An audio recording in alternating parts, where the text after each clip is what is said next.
여러분 안녕하세요. 오늘은 무슨 이야기냐면요. 갑자기 돌아가셨어요. 라는 말을 듣는 가족들이 많습니다. 하지만 정말로 갑자기일까요? 저는 퇴직한 노인 내과 전문의입니다. 이름은 박민수라고 하겠습니다. 제 임상 경력은 30년입니다. 수많은 어르신을 진료했습니다. 그중 마지막 순간도 지켜봤죠. 그리고 깨달은 사실이 있습니다. 대부분의 임종이 조용히 예고됩니다. 하지만 그 신호는 가족들이 잘 알아채지 못합니다. 의대 교과서에는 잘 나오지 않습니다. 대형 병원에서도 잘 모르는 내용입니다. 이 영상에서는 5가지 신호를 알려드립니다. 이 신호들은 거의 모든 노인에게 나타났습니다. 암이든 심장병이든 관계없습니다. 특별한 병이 없어도 나타납니다. 국내에서 1200명 이상의 환자를 분석했습니다. 그 결과 임종 1년 전부터는 변화가 분명히 나타났습니다. 변화가 나타난 비율이 92%였습니다. 그런데 가족이 알아챈 비율은 15%에 불과했습니다. 여러분의 부모님, 배우자, 자신에게 그런 신호가 있다면요. 두려워할 일이 아닙니다. 오히려 축복일 수 있습니다. 준비하고 의미 있는 시간을 만들 기회죠. 우리 사회엔 죽음 이야기가 너무 금기입니다. 특히 부모님 세대는 감정을 말하지 않습니다. 걱정시키고 싶지 않아서 그렇습니다. 하지만 그 신호를 알면 준비할 시간이 생깁니다. 사랑하는 시간을 더 가질 수 있습니다. 그래서 제가 병원에서 꼭 알려드렸던 내용을 공유합니다. 5가지 신호입니다. 하나씩 특징과 대응 방법을 알려드릴게요. 이 영상이 여러분과 소중한 시간을 준비하는데 도움이 되면 좋겠습니다. 그럼 시작해 보겠습니다. 체중이 줄면 단순한 식욕 저하가 아닙니다. 마지막 1년 들어 약 78% 어르신이 경험했습니다. 보통 6개월에 체중의 5% 이상 빠집니다. 예를 들면 60kg인 어르신이 3kg에서 5kg 빠지는 거죠. 그 원인은 질병 때문이 아닐 수 있습니다. 근육을 유지하는 능력이 떨어지는 신호입니다. 몸이 단백질을 새로 만들기 어렵습니다. 그래서 기력이 금세 약해집니다. 병을 이겨내는 힘도 줄어듭니다. 나이가 들면 미각 후각도 둔해집니다. 그래서 음식 맛을 더 못 느끼게 됩니다. 실제로 마지막 1년 들어 65% 어르신이 말씀하셨습니다. 음식이 예전 같지 않다고요. 그런데 더 위험한 점은요. 이 체중 감소는 넘어질 위험도 높입니다. 체중 감소 어르신은 그렇지 않은 어르신보다 3배 이상 자주 넘어집니다. 근력이 줄면 균형 잡기도 어려워집니다. 우리나라 어르신들은 잘 먹어야 건강하다 생각이 강합니다. 그래서 가족들이 영양제가 최고라 믿습니다. 보양식 많이 하기도 합니다. 하지만 오히려 식사 시간이 스트레스가 될 수 있습니다. 저는 가족에게 종종 조언합니다. 음식 양보다 순간의 즐거움에 집중하세요. 예를 들어 평생 못 드신 아이스크림이 있다면 드셔보세요. 소량이라도 그 순간의 행복이 더 중요합니다. 또 다른 사례를 말씀드릴게요. 87세 장씨 할아버지 이야기입니다. 6개월 동안 7kg 빠졌습니다. 검사했지만 특별한 병은 없었습니다. 가족은 더 잘 드시라며 권했습니다. 식사 시간이 전쟁터가 되었습니다. 저는 제안했습니다. 좋아하시는 소주 한 잔과 함께 즐겁게 드시라고요. 결국 마지막 3개월은 평화로웠습니다. 가족들도 그 시간을 감사히 여겼습니다. 만약 6개월 내 5% 이상 체중이 줄면요. 관찰이 필요합니다. 영양제만으로 해결되지 않을 수 있습니다. 이 시간을 추억 대화의 시간으로 만드세요. 사진 보기 함께 하셔도 좋습니다. 좋아하시는 음악 함께 듣기도 좋습니다. 음식보다 의미 있는 순간에 집중하세요. 기쁨을 주는 작은 행동이 중요합니다. 가족의 미소와 대화가 큰 위로가 됩니다. 편한 환경에서 먹는 것 자체가 즐거움입니다. 어르신에게 억지스러운 권유보다는 자율이 더 효과적입니다. 체중 변화는 건강만큼 심리 상태도 반영합니다. 대화하면서 이유를 탐색해 보세요. 체중 감소는 마지막 준비를 위한 경고입니다. 그러나 제대로 인식하면 사랑의 시간이 시작될 수 있습니다. 두 번째 신호는 쉬어도 회복되지 않는 피로입니다. 어르신들 중에 자주 이런 말씀을 하십니다. 요즘은 자꾸 기운이 없다고요. 과거와 달리 하루 종일 졸리다고도 하십니다. 병원 검사에선 이상이 없는데도 그렇습니다. 제 경험상 임종을 앞둔 노인의 약 83%가 이런 증상을 겪습니다. 일반적인 피로와는 다릅니다. 단순히 피곤한 것이 아니라 몸이 근본적으로 지쳐 있는 상태입니다. 이 시기의 피로는 깊고 지속적입니다. 가장 큰 이유는 몸의 에너지 생산 능력이 약해졌기 때문입니다. 세포 안의 에너지 공장이 일을 잘 못하게 됩니다. 그 결과 몸 전체에 힘이 안 생기는 거죠. 두 번째 이유는 심장의 펌프 능력이 떨어지기 때문입니다. 심장이 피를 제대로 못 보내면 산소 공급이 줄어듭니다. 세 번째는 뇌의 활력을 담당하는 물질이 줄어들기 때문입니다.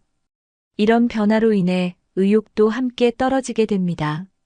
특히 어르신들이 흔히 겪는 증상이 있습니다. 아침엔 괜찮지만 오후나 저녁엔 급격히 피곤해지는 현상입니다. 마치 벽에 부딪힌 것처럼 무기력해지시는 경우가 많습니다. 이를 피로파도라고 부르기도 합니다. 피로는 신체 활동을 줄이고 싶게 만듭니다. 그래서 점점 집안에만 계시게 되고 결국 근육량도 빠르게 줄어듭니다. 근육이 줄면 넘어질 위험도 커지게 됩니다. 피로는 주의력도 떨어뜨립니다. 따라서 사고의 위험도 높아집니다. 우리나라 어르신들은 성실함을 미덕으로 여기십니다. 그래서 피곤하다는 말을 죄책감으로 느끼기도 합니다. 자기 자신을 나무라기도 합니다. 가족들도 자주 이런 말을 합니다. 운동 좀 하셔야 돼요. 조금만 더 활동하세요. 하지만 이 시기엔 그런 조언이 도움이 안 됩니다. 오히려 스트레스가 될 수 있습니다. 중요한 건 몸이 쉬라고 보내는 신호라는 걸 아는 겁니다. 이 시기엔 의미 있는 휴식이 필요합니다. 하루 중 가장 기운이 좋은 시간을 먼저 파악하세요. 보통은 아침이 제일 낫습니다. 그 시간에 산책이나 햇볕 쬐기를 추천드립니다. 이후엔 반드시 충분한 휴식을 주어야 합니다. 누워서 쉬는 것도 좋고, 조용히 음악을 듣거나 책을 읽는 것도 좋습니다. 피로를 느끼는 걸 게으름이라 생각하지 않도록 도와야 합니다. 가족들의 말 한마디가 큰 영향을 줍니다. 힘내라는 말보다 같이 있어 줄게요가 더 좋습니다. 손을 잡고 조용히 앉아 있는 것만으로도 충분합니다. 어르신은 혼자가 아니라는 걸 느끼게 해주세요. 피로는 몸이 보내는 사랑스러운 신호일 수 있습니다. 그 신호를 따르며 함께 쉬어주는 것이 최고의 돌봄입니다.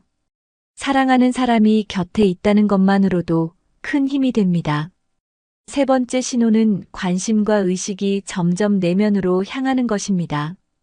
어르신이 예전보다 말수가 줄고 조용해지는 것을 느낄 수 있습니다. 대화 중에도 먼 산을 바라보거나 생각에 잠기시는 경우가 많아집니다. 가장 뚜렷한 변화는 과거 이야기를 자주 꺼내는 겁니다. 아주 오래전 일들을 마치 어제 일처럼 생생히 말하십니다. 반대로 최근 일은 잘 기억하지 못하는 모습도 자주 보입니다. 어떤 어르신은 이미 돌아가신 가족 이야기를 자주 꺼냅니다. 어떤 경우엔 돌아가신 분이 다녀갔다고 말하기도 합니다. 가족들은 처음엔 놀라고 걱정합니다. 치매가 아닐까 생각하기도 하죠. 하지만 이런 현상은 반드시 치매 때문은 아닙니다. 실제로 임종 1년 전 어르신의 약 75%에서 이런 변화를 관찰했습니다. 뇌로 가는 혈류의 변화가 원인입니다. 특히 기억과 판단을 담당하는 뇌 부위의 혈액이 줄어듭니다. 그러면서 가장 오래된 기억이 더 선명해지는 현상이 나타납니다. 뇌의 신경회로 중에서도 오래된 회로가 더 활성화되기 때문입니다. 이로 인해 어린 시절이나 젊은 시절 이야기를 더 자주 떠올리게 됩니다. 이미 돌아가신 분들과 대화하는 듯한 행동도 자연스러운 과정입니다. 이를 임종전 방문이라고 부르기도 합니다. 실제로 호스피스 병동에서는 절반 이상이 이런 경험을 보고합니다. 무섭게 느껴질 수도 있지만 사실은 매우 평화로운 현상입니다. 이 시기에 어르신은 외부 세계보다는 마음 안의 세계에 집중하게 됩니다. 외로워 보이기도 하고 무기력해 보일 수도 있습니다. 그러나 이것은 고립이 아니라 회상과 정리의 시간입니다. 내면으로 향하는 것은 마음이 삶을 정리하고 있다는 뜻입니다. 이럴 때 가족이 해줄 수 있는 것은 강요가 아니라 경청입니다. 어르신이 같은 이야기를 여러 번 하시더라도 들어주는 것이 중요합니다. 이야기를 끊지 말고 끝까지 들어주세요. 그것이 어르신의 삶을 존중하는 자세입니다. 어르신은 표현 방식이 달라졌을 뿐 여전히 주변을 사랑하고 있습니다. 감정을 말로 표현하기보다 조용한 모습으로 보여주는 경우가 많습니다. 대화보다 눈빛과 표정으로 마음을 전하시는 분도 많습니다. 손을 잡아드리는 것만으로도 큰 위로가 됩니다. 어르신이 말하는 내용이 비현실적이더라도 부정하지 마세요. 그 이야기에는 감정과 기억이 담겨 있습니다. 때로는 가족 사진을 함께 보면서 이야기 나눠보세요. 추억을 꺼내는 활동은 어르신의 마음을 안정시키는 데 도움이 됩니다. 너무 많은 자극보다는 조용한 환경이 좋습니다. 낯선 장소보다는 익숙한 공간에서 지내게 해주세요. 조명과 소음도 가능한 한 편안하게 유지하세요. 어르신이 갑자기 혼란스러운 말을 하더라도 놀라지 마세요. 뇌의 기능이 점점 변화하는 과정에서 생기는 자연스러운 일입니다. 중요한 결정을 하셔야 할 시기일 수도 있습니다. 어르신의 재산, 치료 방법, 장래에 대한 이야기 등을 조심스럽게 나누는 것도 좋습니다. 단, 강요는 절대 금물입니다. 질문보다는 어르신이 원하실 때 이야기를 꺼내도록 유도하는 것이 좋습니다. 이 시기는 어르신에게도 가족에게도 감정적으로 중요한 시간입니다. 어르신의 이야기를 소중한 유산처럼 받아들이세요. 그 이야기를 기록해두면 후에 큰 위로가 될 수 있습니다. 삶의 끝자락에 다다른 분들이 남기는 말은 때로 인생 최고의 지혜가 되기도 합니다. 네 번째 신호는 몸의 방어력이 현저히 약해지는 것입니다. 평소 건강하던 분도 갑자기 잔병 치레가 많아집니다. 감기에 자주 걸리거나 상처가 잘 아물지 않는 모습이 보입니다. 어떤 경우엔 폐렴이나 요로 감염으로 입원을 반복하기도 합니다. 특별한 이유 없이 면역력이 무너지는 거죠. 실제로 제 경험상 임종 1년 전 어르신의 약 82%가 겪은 현상입니다. 나이가 들면 면역 체계는 서서히 약해집니다. 하지만 임종이 가까워지면 그 속도가 갑자기 빨라집니다. 몸속 방어 세포들이 제 기능을 하지 못하게 됩니다. 바이러스나 세균을 제대로 인식하지 못하는 겁니다. 그래서 사소한 병균에도 감염되기 쉬워집니다. 면역세포의 활동이 줄어들면 전신에 영향을 줍니다. 몸은 만성적인 염증 상태에 빠지게 됩니다. 염증이 계속되면 다른 기관도 점점 약해집니다. 특히 건강했던 분일수록 더 급격하게 변화가 옵니다. 이유는 그동안 유지되던 방어선이 무너지기 때문입니다. 한번 감염되면 회복에 시간이 오래 걸립니다. 감기 하나에도 몇 주씩 고생하시는 경우가 많습니다. 또 하나의 특징은 연쇄 감염입니다. 하나의 병이 지나가기도 전에 또 다른 병이 시작됩니다. 예를 들어 감기로 시작해 폐렴으로 진행된 후 요로 감염까지 겹치는 경우입니다. 이런 상황은 가족들을 당황하게 만들 수 있습니다. 병원에서는 항생제를 반복해서 사용하게 됩니다. 하지만 회복은 점점 어려워집니다. 특히 노인은 증상이 젊은 사람과 다르게 나타납니다. 이를 비전형적 증상이라고 합니다. 예를 들어 요로 감염인데 배뇨통이 없고 혼란만 나타나는 시기입니다. 감염인데도 열이 없고 식욕 저하만 있는 경우도 있습니다. 그래서 초기에 가족들이 놓치기 쉽습니다. 몸의 면역력이 무너졌다는 신호를 제대로 이해하는 것이 중요합니다. 치료보다 더 중요한 것은 돌봄의 방향을 바꾸는 일입니다. 강한 항생제보다는 편안한 환경이 더 효과적일 수 있습니다. 실제로 이 시기에 의료 개입이 삶의 질을 떨어뜨릴 수 있습니다. 제 환자 중 박 할머니는 6달 동안 3번 입원하셨습니다. 기관지염, 대상포진, 요로 감염이 이어졌습니다. 각각의 병은 치료됐지만 회복 속도는 점점 느려졌습니다. 결국 폐렴으로 돌아가셨습니다. 이 사례처럼 연쇄 감염은 아주 흔한 패턴입니다. 그렇다면 가족들은 어떻게 해야 할까요? 우선 손 씻기 등 기본적인 위생을 철저히 하셔야 합니다. 환경을 깨끗하게 유지하는 것도 매우 중요합니다. 식사는 영양 균형을 고려해 준비해야 합니다. 수분 섭취도 반드시 신경 써야 합니다. 물이 부족하면 면역 기능이 더 나빠집니다. 어르신이 평소보다 더 자주 피곤해 하시거나 혼란스러워 하시면 의심해 보세요. 예방접종도 중요한 시기입니다. 독감 백신, 폐렴 백신, 대상포진 백신을 고려하세요. 단, 백신 효과가 젊은 사람보다 낮을 수 있음을 감안하세요. 어르신에게는 과잉 치료보다 안정감이 더 필요합니다. 가족의 따뜻한 관심이 최고의 면역 강화제가 될 수 있습니다. 마지막 5번째 신호는 호흡과 혈액순환에서 나타나는 변화입니다. 이 신호는 임종이 가까워졌을 때 가장 뚜렷하게 보입니다. 어르신이 평소와 다르게 숨을 쉬는 모습을 보이기 시작합니다. 숨을 쉬다 멈췄다가 다시 깊게 들이쉬는 패턴이 반복되기도 합니다. 가족들은 처음에 깜짝 놀랍니다. 어머니가 숨을 안 쉬시는 것 같았어요. 라고 말하시는 분도 많습니다. 하지만 이런 호흡은 마지막 단계에서 흔히 나타납니다. 뇌의 호흡 조절 중추가 변하면서 생기는 현상입니다. 이산화탄소에 대한 민감도가 떨어지면서 리듬이 바뀌는 거죠. 갑작스럽게 숨을 몰아쉬거나 멈추는 것처럼 보일 수 있습니다. 그러나 대부분 어르신은 이 상태에서 불편함을 느끼지 않습니다. 뇌가 산소 부족을 감지하는 능력도 함께 떨어지기 때문입니다. 그래서 실제로는 우리가 느끼는 것보다 훨씬 평온한 상태입니다. 동시에 손과 발이 차가워지기 시작합니다. 피부색도 점점 달라지게 됩니다. 창백하거나 푸르스름해지는 경우가 많습니다. 이는 말초 혈액순환이 약해지기 때문입니다.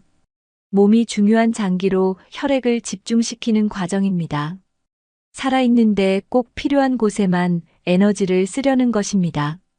또 하나의 변화는 피부에 반점이 생기는 겁니다. 특히 무릎이나 손등에 보라색처럼 보이는 무늬가 나타납니다. 이는 피부 속 작은 혈관들의 수축과 확장이 반복되면서 생깁니다. 가족들이 이 변화를 보면 크게 걱정하십니다. 산소가 부족한 것 같아요. 라며 병원으로 가자고 하기도 합니다. 그러나 이 시점에서는 과도한 치료가 도움이 되지 않습니다. 산소 공급이나 인공호흡기는 오히려 불편함만 더할 수 있습니다. 호흡의 변화는 몸이 자연스럽게 마지막을 준비하고 있다는 신호입니다. 너무 놀라지 마시고 조용히 지켜봐 주시는 것이 좋습니다. 실제로 어르신은 숨 쉬는데 큰 고통을 느끼지 않는 경우가 많습니다. 중요한 것은 편안한 환경을 만들어주는 것입니다. 방 온도를 적절히 유지해 주세요. 손발이 차가워지면 가볍게 덮어주시는 것도 좋습니다. 두꺼운 이불보다는 가볍고 따뜻한 담요가 더 좋습니다. 입술이 마르지 않도록 자주 촉촉하게 해주세요. 작은 수건이나 스펀지를 이용해 물을 살짝 적셔드리면 됩니다. 실내 공기도 중요합니다. 공기가 너무 답답하지 않게 창문을 조금 열어주세요. 그 외에도 자주 자세를 바꿔드리는 것이 좋습니다. 같은 자세로 오래 있으면 통증이 생기기 쉽습니다. 피부에 압박이 가지 않도록 자주 살펴주세요. 이 시기엔 말씀이 없어도 청각은 남아 있습니다. 어르신은 여전히 가족의 목소리를 듣고 계십니다. 말을 하지 않아도 손을 잡고 조용히 함께 있어주세요. 불필요한 의료기기보다는 따뜻한 손길이 더 큰 힘이 됩니다.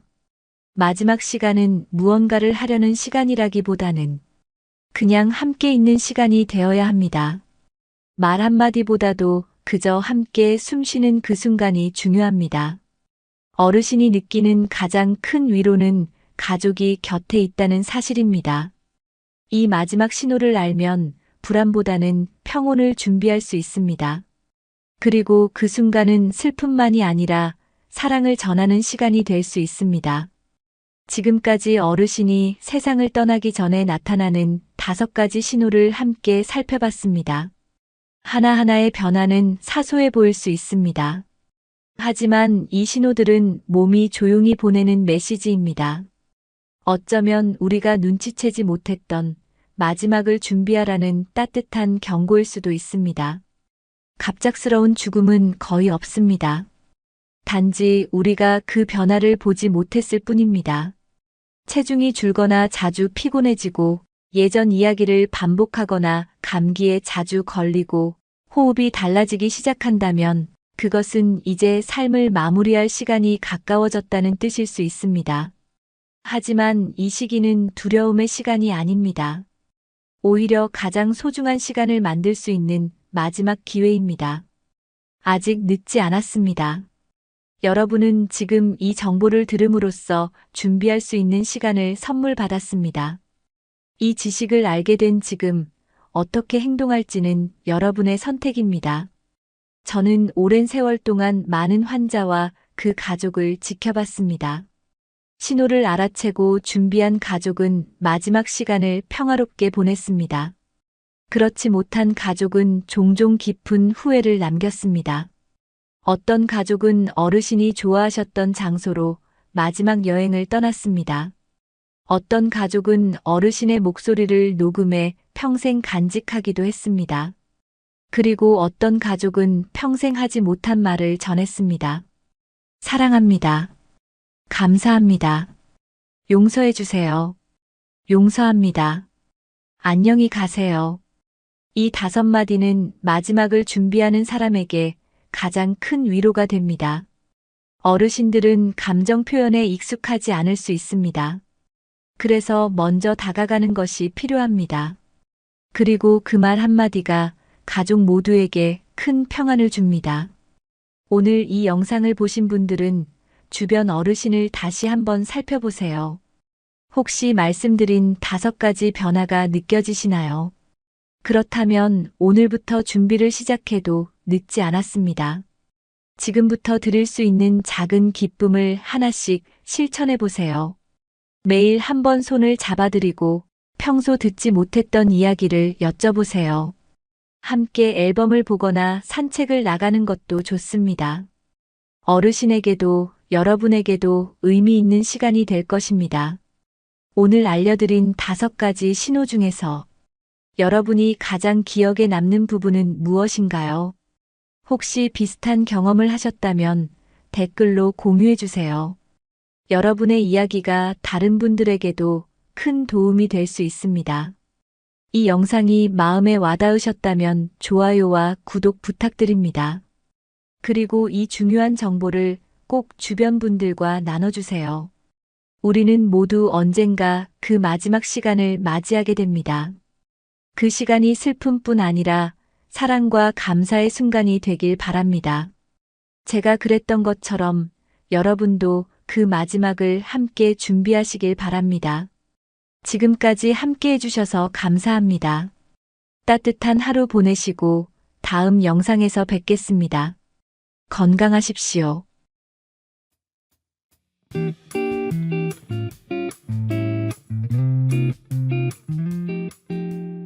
안녕하세요. 여러분은 몇 살까지 살고 싶으신가요? 100세 시대라고는 하지만 실제로 100세까지 건강하게 사는 사람은 많지 않습니다. 대부분의 어르신들이 말씀하십니다. 아버지가 오래 사셨으니 나도 장수할 거라고요. 어머니가 일찍 돌아가셨으니 나도 오래 못 살 것 같다고요. 그런데 어르신들, 정말 놀라운 사실이 있습니다. 수명을 결정하는 건 유전이 아닙니다. 하버드 의대 노화연구소의 데이비드 싱클레어 박사에 따르면 우리의 수명은 무려 82%가 생활 습관에 달려 있다고 합니다. 다시 말해, 우리의 선택이 인생을 바꾼다는 것입니다. 그리고 그 선택의 시점, 바로 70세입니다. 70세는 단순한 숫자가 아닙니다. 건강한 노후와 병약한 노후를 가르는 결정적인 분기점입니다. 하버드 의대 박사도 말합니다. 70세에 무엇을 선택하느냐에 따라 남은 30년이 달라진다고요. 오늘 이 영상을 보시는 분들 중 아직 70세가 되지 않으셨다면 정말 행운이십니다. 지금부터 알려드리는 이야기를 들으시면 100세까지 건강하게 사는 방법을 직접 실천하실 수 있습니다. 이미 70세를 넘기신 분도 걱정 마세요. 지금부터라도 늦지 않았습니다. 아직도 몸이 반응하고 뇌가 생각하며 발이 걷고 있다면 여러분은 충분히 건강을 되찾을 수 있습니다. 오늘 영상에서는 70세 이후 건강을 결정짓는 5가지 핵심 신호와 실천법을 알려드립니다. 이 5가지만 체크해 보시면 여러분이 장수 체질인지 아닌지 바로 알 수 있습니다. 만약 3가지 이상에 해당되신다면 축하드립니다. 여러분은 장수 체질입니다. 하지만 하나도 해당되지 않는다고 실망하지 마세요. 지금부터 바꾸면 됩니다. 수명을 늘리는 방법은 어렵지 않습니다. 병원에 가지 않아도, 약을 먹지 않아도, 단지 매일의 작은 습관만 바꾸면 됩니다. 오늘부터 시작할 수 있는 실천법입니다. 5가지 모두 돈 들지 않고 누구나 따라 할 수 있습니다. 어르신들을 위한 가장 실용적이고 검증된 건강 루틴입니다. 만약 지금 커피를 드시고 계시다면 한번 혀로 앞니를 살짝 건드려 보세요. 혹시 시린 느낌이 있으신가요? 그렇다면 오늘의 이야기 꼭 끝까지 들으셔야 합니다. 지금부터 시작합니다. 건강한 100세, 바로 당신의 이야기입니다. 오늘 말씀드릴 첫 번째 핵심은 치아 건강입니다. 아시다시피 치아는 단순히 음식을 씹는 도구가 아닙니다. 치아 상태는 전체 건강의 바로미터이기도 합니다.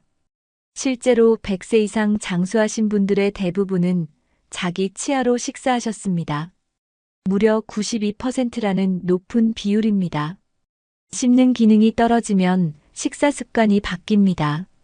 부드러운 음식 위주로만 드시게 되고 씹는 동작이 줄어들면 소화력도 함께 감소합니다. 이로 인해 영양 섭취가 줄고 근육량이 감소합니다. 면역력도 함께 약해지기 쉬워집니다. 더욱이 치주염이나 잇몸병은 전신 염증과도 연결됩니다. 염증이 심해지면 심혈관 질환, 당뇨, 치매 위험도 높아집니다. 특히 신경계와 뇌에도 영향을 준다는 연구 결과까지 있습니다. 나이가 들면 양치만 잘해도 건강이 지켜진다는 얘기가 있을 정도입니다. 하지만 올바른 방법으로 양치하는 분은 많지 않습니다. 식후 즉시 양치하는 습관은 오히려 치아를 손상시킬 수 있습니다. 이는 치아가 산성 상태일 때 섬세한 상태이기 때문입니다. 식사 후 반드시 30분 지나고 양치하시기를 권장합니다. 치아가 안정되도록 시간을 주는 것입니다. 두 번째 습관은 혀 닦기입니다. 혀에는 많은 세균과 백태가 쌓입니다. 이를 제거하지 않으면 구강 전체 위생이 악화됩니다. 하루에 한 번 칫솔로 혀를 앞에서 뒤로 부드럽게 닦아보세요. 세 번째는 물로 헹굴 때 꿀럭 소리가 나도록 하는 것입니다.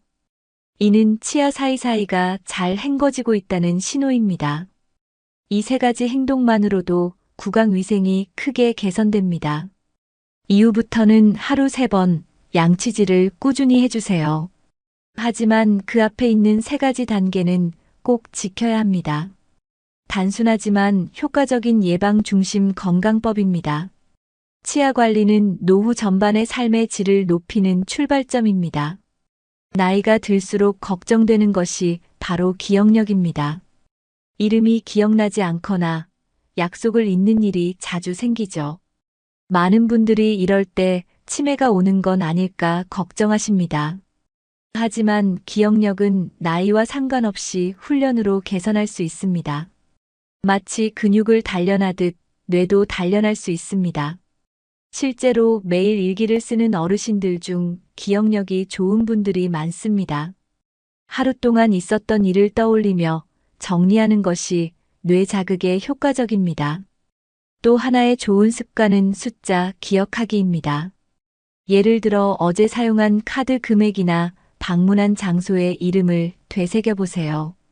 이런 간단한 훈련이 뇌에 큰 자극을 줍니다. 젊은 시절처럼 외국어를 다시 익히는 것도 좋습니다. 특히 언어는 뇌의 다양한 부위를 활성화합니다. 2가지 언어를 사용하는 노인은 그렇지 않은 노인보다 치매 발생률이 낮다는 연구도 있습니다. 하지만 새로 언어를 배우는 게 어렵게 느껴진다면 더 쉬운 방법이 있습니다. 바로 평소와 다른 행동을 해보는 것입니다. 양치질을 평소와 다른 손으로 해보세요. 익숙하지 않은 동작은 뇌를 더 많이 사용하게 만듭니다. 또 눈을 감고 양말을 신어보세요. 이런 행동은 공간 감각과 균형 감각을 자극합니다. 새로운 자극은 뇌세포 사이의 연결을 강화해 줍니다. 이는 뇌 기능을 오래도록 유지하는 데 큰 도움이 됩니다. 스마트폰으로 퍼즐 게임을 하는 것도 도움이 됩니다. 단, 너무 오랜 시간 하지 않도록 주의해 주세요. 하루 10분 정도로 충분합니다. 글을 소리내어 읽는 것도 좋은 훈련입니다. 말하고 듣고 이해하는 과정을 동시에 하기 때문입니다. 가까운 사람과 자주 대화하는 것도 뇌 건강에 좋습니다. 감정을 나누고 이야기를 나누는 것이 뇌를 활기차게 만듭니다. 매일 한 가지라도 기억력 훈련을 하겠다고 다짐해 보세요. 그렇게 쌓인 습관이 결국 노년에 큰 힘이 됩니다. 건강한 노후를 위해 가장 중요한 장기는 무엇일까요? 많은 분들이 심장이나 폐를 먼저 떠올리십니다. 하지만 요즘 의학계에서는 장을 제2의 뇌라고 부를 만큼 중요하게 생각합니다. 우리 몸의 면역세포 중 70%가 장에 있다는 사실 알고 계셨나요? 장이 건강해야 우리 몸 전체가 건강하다는 뜻입니다. 아침에 일어나 변을 시원하게 보는 것, 그것이 건강의 첫걸음입니다. 변비가 계속되면 독소가 몸에 쌓이게 됩니다. 그 독소가 혈액을 타고 온몸을 돌게 되는 거죠. 그래서 피로감이 많고 입냄새가 나고 심지어 피부 트러블까지 생깁니다. 반대로 장이 건강하면 에너지가 넘치고 면역력이 강해집니다. 어르신들이 감기에 잘 걸리지 않으려면 장을 먼저 챙기셔야 합니다. 변비를 해결하기 위해서는 하루의 시작이 중요합니다. 기상 직후 미지근한 물 한 컵이 장을 깨우는 최고의 방법입니다. 너무 차가운 물은 오히려 장 운동을 방해할 수 있습니다. 그리고 정해진 시간에 화장실에 가는 습관도 중요합니다. 배가 아프지 않더라도 같은 시간에 앉아보는 습관을 들이세요. 이렇게 하면 장이 자연스럽게 리듬을 기억하게 됩니다. 식습관도 장 건강에 큰 영향을 줍니다. 특히 식이섬유가 풍부한 음식은 장의 연료와도 같습니다. 고구마, 바나나, 김치, 나물류가 대표적입니다. 요거트나 요구르트 같은 발효식품도 매우 도움이 됩니다. 장내 좋은 균을 늘려주는 역할을 하거든요. 단, 너무 단 요구르트는 오히려 해로울 수 있으니 조심하세요. 몸을 움직이는 것도 중요합니다. 가벼운 걷기만으로도 장 운동을 도와줍니다. 하루에 30분만 걸어도 장의 연동 운동이 활발해진다고 합니다. 배를 살짝 마사지해 주는 것도 좋습니다. 시계 방향으로 부드럽게 문질러 주세요. 장이 부드럽게 자극되며 긴장을 풀게 됩니다. 장 건강은 기분에도 영향을 줍니다. 우울하거나 불안한 감정을 느낄 때 장 상태를 점검해 보세요. 실제로 장 안에 행복 호르몬인 세로토닌의 대부분이 만들어집니다. 장이 편안해야 마음도 편안해지는 거죠. 그래서 장 건강이 정신 건강과도 연결되어 있다고 말합니다. 규칙적인 수면도 장 건강에 도움이 됩니다. 자는 동안 장도 휴식을 취해야 하기 때문입니다. 과식은 장에 부담을 주니 피하셔야 합니다. 특히 밤늦은 시간의 식사는 다음 날 장 활동을 어렵게 만듭니다. 스트레스도 장을 약하게 만듭니다. 긴장을 자주 하는 분은 장 트러블도 자주 겪습니다. 그래서 명상이나 호흡 훈련도 장 건강에 도움이 됩니다. 아침마다 깊게 숨을 들이마시고 내쉬는 습관을 들여보세요. 긴장이 풀리고 장도 편안해집니다. 화장실에 오래 앉아 있는 것도 좋지 않습니다. 무리하게 배변을 하려다 치액이나 탈장 등의 문제도 생길 수 있습니다. 장 건강은 하루아침에 좋아지지 않습니다. 하지만 매일 조금씩 바꾸면 분명히 변화가 생깁니다. 매일 같은 시간, 미지근한 물 한 잔, 식이섬유 많은 식사. 이 세 가지만 실천해도 장이 편안해지고 면역력도 올라갑니다. 오늘부터 실천해서 장 건강도 지키고 수명도 늘려보세요. 운동이라고 하면 대부분 헬스장이나 특별한 장비를 떠올리십니다. 하지만 어르신들께 가장 효과적인 운동은 바로 걷기입니다. 걷기는 누구나 쉽게 할 수 있고 비용도 들지 않으며 효과도 탁월합니다. 걷기 하나만으로도 혈압, 혈당, 심장 건강 모두 좋아질 수 있습니다. 미국의 한 연구에서는 하루 5,000보만 걸어도 수명이 12년 늘어난다고 밝혔습니다. 걷는다는 것은 단순히 다리를 움직이는 것이 아닙니다. 전신을 사용하는 유산소 운동이자 뇌에도 좋은 자극이 됩니다. 매일 규칙적으로 걷는 분들은 치매 발생률도 낮습니다. 실제로 장수하신 어르신들을 보면 대부분 매일 걸으셨습니다. 서울에 사는 고선자 할머니는 90이 넘은 지금도 매일 아파트 단지를 걷습니다. 처음엔 힘들었지만 지금은 걷지 않으면 오히려 몸이 불편하다고 하십니다. 반면 걷기를 멈춘 어르신들은 금세 기운이 떨어집니다. 특히 무릎이나 허리 통증이 생기기 시작하면 외출도 꺼리게 됩니다. 활동량이 줄면 근육이 줄고 근육이 줄면 낙상의 위험도 커집니다. 그렇게 누워있는 시간이 길어지면 회복이 더 어려워집니다. 걷기는 그래서 노년기 건강을 유지하는 가장 기본입니다. 걷기는 심장에도 큰 도움이 됩니다. 걷는 동안 심장이 규칙적으로 뛰며 순환이 원활해집니다. 폐활량도 늘어나 호흡이 훨씬 부드러워집니다. 소화도 잘 되고 기분도 좋아지는 효과까지 있습니다. 걷는 동안 햇빛을 받으면 비타민 D도 생성됩니다. 이 비타민은 뼈 건강과 우울감 완화에 매우 중요합니다. 그렇다면 어떻게 걷는 것이 가장 좋을까요? 처음부터 무리하지 말고 천천히 시작하는 것이 중요합니다. 하루 2분부터 시작해 보세요. 아침에 집 근처를 왕복 2분 걷기만 해도 좋습니다. 다음 주부터는 3분, 그 다음 주는 4분으로 늘려가세요. 일주일에 5번 이상 걷는 것이 가장 좋습니다. 걷는 시간은 식사 후가 가장 이상적입니다. 특히 아침 산책은 뇌에도 좋고 하루를 기분 좋게 시작하게 해줍니다. 걷는 자세도 중요합니다. 허리를 곧게 펴고 시선은 정면을 바라보세요.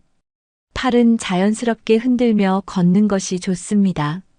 발바닥 전체를 사용하는 느낌으로 걸어야 관절에 무리가 없습니다.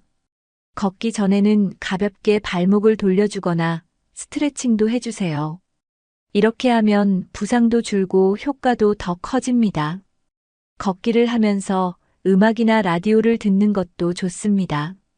혼자 걷는 것이 심심하다면 친구와 함께 걸어보세요. 함께 걸으면 더 꾸준히 할 수 있고 이야기 나누는 즐거움도 있습니다. 중요한 것은 꾸준함입니다. 며칠만 걷고 멈추면 효과가 오래가지 않습니다. 매일 같은 시간에 걷는 습관을 들이는 것이 중요합니다. 걷기를 하면 수면의 질도 좋아집니다. 밤에 깊은 잠을 잘 자려면 낮에 적당한 활동이 필요합니다. 걷기는 몸의 생체 리듬을 조절해주는 역할도 합니다. 우울한 기분이 들 때도 걷기를 추천합니다. 햇살 아래 걸으면 기분이 차분해지고 마음이 가벼워집니다. 약보다 강한 운동, 걷기 한 걸음이 내 건강을 지켜줍니다. 오늘 이 영상이 끝나면 집 안에서라도 한 걸음 걸어보세요. 그 첫 걸음이 여러분의 건강한 노후를 여는 열쇠가 될 것입니다. 우리가 살아있는 동안 단 한순간도 멈추지 않는 것이 바로 호흡입니다. 그런데 많은 분들이 호흡의 중요성을 잘 모르고 지나칩니다. 깊고 규칙적인 호흡은 단순한 산소 공급이 아닙니다. 몸과 마음 전체의 균형을 맞추는 가장 기본적인 동작입니다. 특히 나이가 들수록 호흡은 더 중요해집니다. 심장이 약해지면 숨도 차고 폐 기능이 떨어지면 기운도 없어집니다. 그런데 다행히 호흡은 언제 어디서나 훈련할 수 있습니다. 기구나 장소가 필요 없고 단 몇 분만 투자하면 됩니다. 호흡이 편해지면 전신의 순환도 좋아집니다. 깊은 호흡은 심장의 부담을 줄이고 뇌에 산소를 충분히 공급합니다. 뇌에 산소가 잘 들어가야 기억력도 유지됩니다. 또 한 가지, 깊은 호흡은 불안과 스트레스를 줄여주는 효과가 있습니다. 긴장된 몸을 풀어주고 감정을 안정시키는데 큰 도움이 됩니다. 숨을 얕게 쉬면 몸은 계속 경계 상태를 유지하게 됩니다. 반대로 깊은 숨을 쉬면 몸은 휴식 모드로 전환됩니다. 자율신경이 조절되면서 잠도 더 잘 자게 됩니다. 특히 폐 기능이 약해지기 쉬운 노년기에는 꾸준한 호흡 운동이 필수입니다. 서울에 사는 김정자 할머니는 올해로 83이 되셨습니다. 매일 아침 눈을 뜨면 가장 먼저 하시는 일이 호흡 운동입니다. 의자에 앉아 창문을 열고 바깥 공기를 깊이 들이마십니다. 3번 들이쉬고 3번 내쉬는 것을 5번 반복하십니다. 이 간단한 습관 덕분에 80이 넘은 지금도 숨이 가쁘지 않으십니다. 반면 72세 이종호 씨는 계단 몇 개만 올라가도 숨이 찹니다. 병원에서는 폐활량이 줄었다고 진단받으셨습니다. 의사 선생님이 말씀하셨습니다. 숨쉬기를 연습하면 좋아질 수 있다고요. 호흡은 누구나 당연하게 하는 것이지만 훈련하면 훨씬 더 나아질 수 있습니다. 그럼 어떻게 호흡 훈련을 시작해야 할까요? 가장 쉬운 방법은 3초 들이마시고 3초 내쉬는 연습입니다. 하루 3번, 아침, 점심, 저녁 식사 전에 하시면 좋습니다. 깊게 숨을 들이마실 때는 배가 부풀어 오르는 느낌을 느껴보세요. 그리고 천천히 내쉴 때는 배가 다시 들어가는 걸 느껴보세요. 이 단순한 동작이 폐와 심장을 튼튼하게 만듭니다. 처음에는 어지럽거나 불편할 수도 있습니다. 하지만 멈추지 말고 하루에 한 번이라도 해보세요. 점차 몸이 편해지고 호흡도 부드러워질 것입니다. 밤에 잠자기 전에도 호흡 훈련을 하시면 숙면에 도움이 됩니다. 호흡이 안정되면 몸 전체가 이완되어 깊은 잠을 잘 수 있습니다. 호흡은 명상과도 연결되어 있습니다. 마음이 불안하거나 슬플 때 숨을 깊이 쉬어보세요. 감정이 조절되면서 마음이 차분해집니다. 요즘은 스트레스성 질환으로 고생하시는 어르신도 많습니다. 복잡한 생각과 걱정이 많을 때 호흡을 먼저 정리해 보세요. 얕은 숨은 불안을 키우지만 깊은 숨은 안정을 줍니다. 호흡은 눈에 보이지 않지만 가장 확실한 건강의 지표입니다. 숨이 차기 시작하면 다른 질병도 금세 따라옵니다. 하지만 반대로 호흡이 깊어지면 몸 전체가 다시 살아납니다. 지금부터 하루 한 번이라도 호흡을 의식하는 시간을 가져보세요. 이 짧은 시간이 여러분의 남은 인생을 바꿔줄 수 있습니다. 오늘의 한숨이 아닌 생명의 숨을 다시 시작해보는 날이 되길 바랍니다. 사람마다 건강 상태는 다르지만 공통적으로 꼭 점검해야 할 지표들이 있습니다. 이 5가지 체크리스트는 여러분의 인생을 되돌릴 수 있는 중요한 기준이 됩니다. 첫 번째는 치아 상태입니다. 치아는 단순히 음식을 씹는 것이 아니라 건강 전체를 반영하는 거울입니다. 치아가 튼튼하면 영양을 제대로 섭취할 수 있어요. 음식물을 잘 씹지 못하면 장기적인 건강 악화로 이어질 수 있습니다. 자신의 치아로 사과 한 개를 문제없이 씹을 수 있다면 매우 긍정적인 신호입니다.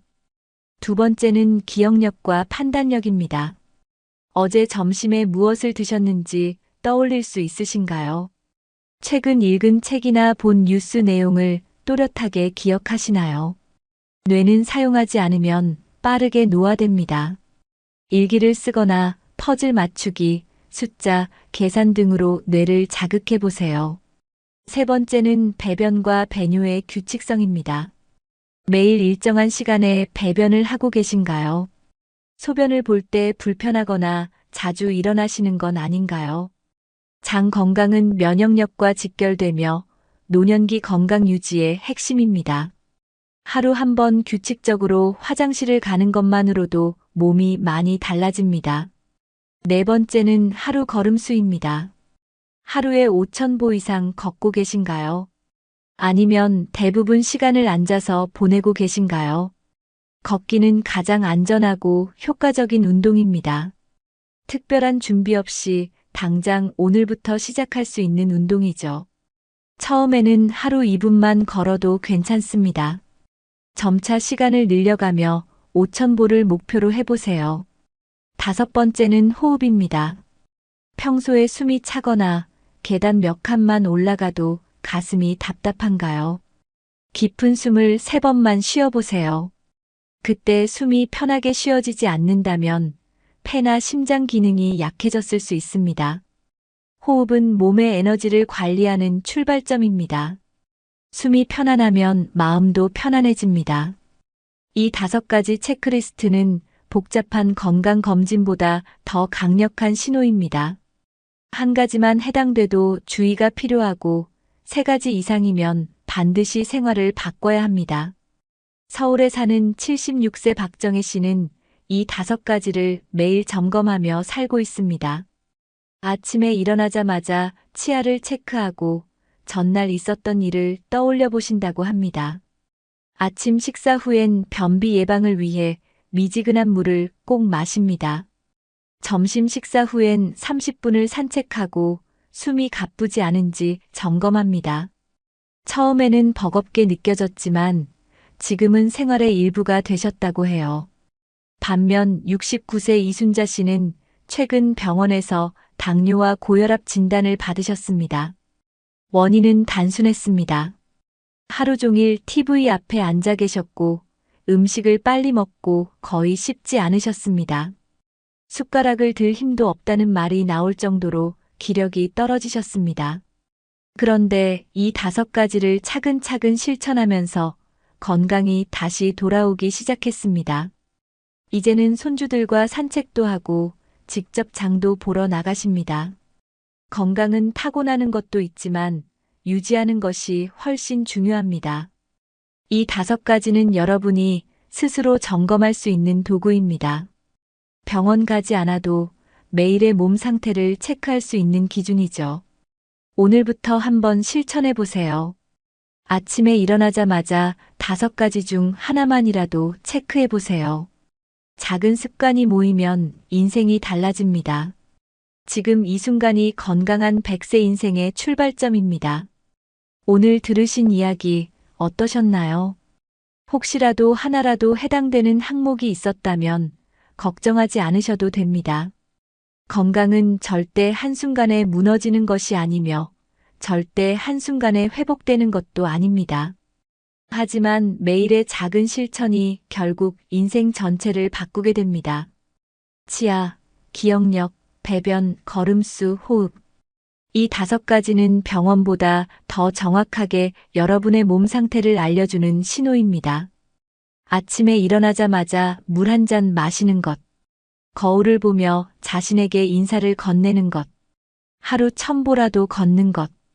이런 단순한 행동이 쌓여서 여러분의 인생을 지켜주는 울타리가 됩니다. 어떤 분들은 이렇게 말하실지도 모릅니다. 지금 와서 바꿔도 늦지 않았을까요? 저는 분명히 말씀드립니다. 오늘이 여러분 인생의 가장 젊은 날입니다. 어제보다 더 나아질 수 있는 유일한 날은 오늘밖에 없습니다. 더 건강하고 더 활기차게 더 웃으며 살 수 있는 길은 오늘의 실천에서 시작됩니다. 지금까지 들은 5가지 증상 중 여러분은 몇 가지나 해당되셨나요? 하나라도 해당된다면 오늘부터 하나씩 바꿔보세요. 모두 해당되지 않았다면 진심으로 축하드립니다. 지금처럼만 계속 유지하시면 됩니다. 하지만 세월은 늘 흐릅니다. 건강한 오늘이 내일의 건강을 약속하지는 않습니다. 그렇기 때문에 계속 점검하고 실천하는 것이 중요합니다. 이번 영상을 통해 여러분이 다시 한번 건강에 대해 생각하셨다면 그 자체로도 큰 변화의 시작입니다. 오늘부터 이 5가지를 매일 점검해 보세요. 매일의 체크리스트가 여러분의 100세 인생을 지켜줄 것입니다. 마지막으로 시청자 여러분께 질문을 드립니다. 오늘 5가지 중 여러분은 어떤 부분이 가장 부족하다고 느끼셨나요? 댓글로 여러분의 생각을 남겨주세요. 그리고 혹시 이미 실천하고 계신 좋은 습관이 있다면 다른 분들을 위해 함께 나눠주세요. 영상이 도움이 되셨다면 좋아요와 구독 버튼 눌러주세요. 더 많은 어르신들이 이 정보를 받아보실 수 있도록 공유해 주시는 것도 큰 도움이 됩니다. 지금 이 영상을 보신 여러분은 이미 100세 시대를 준비하는 현명한 첫걸음을 내디딘 것입니다. 오늘도 건강하고 평안한 하루 보내시고 다음 영상에서 다시 뵙겠습니다. 감사합니다.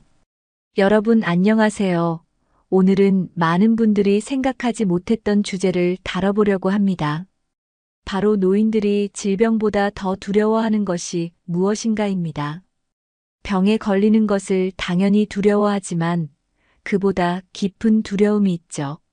대부분 분들은 건강이 가장 큰 걱정이라고 이야기합니다. 물론 고혈압, 당뇨, 치매 같은 질병은 중요합니다. 그러나 실제로는 마음속 깊은 곳에 다른 불안이 자리하고 있습니다.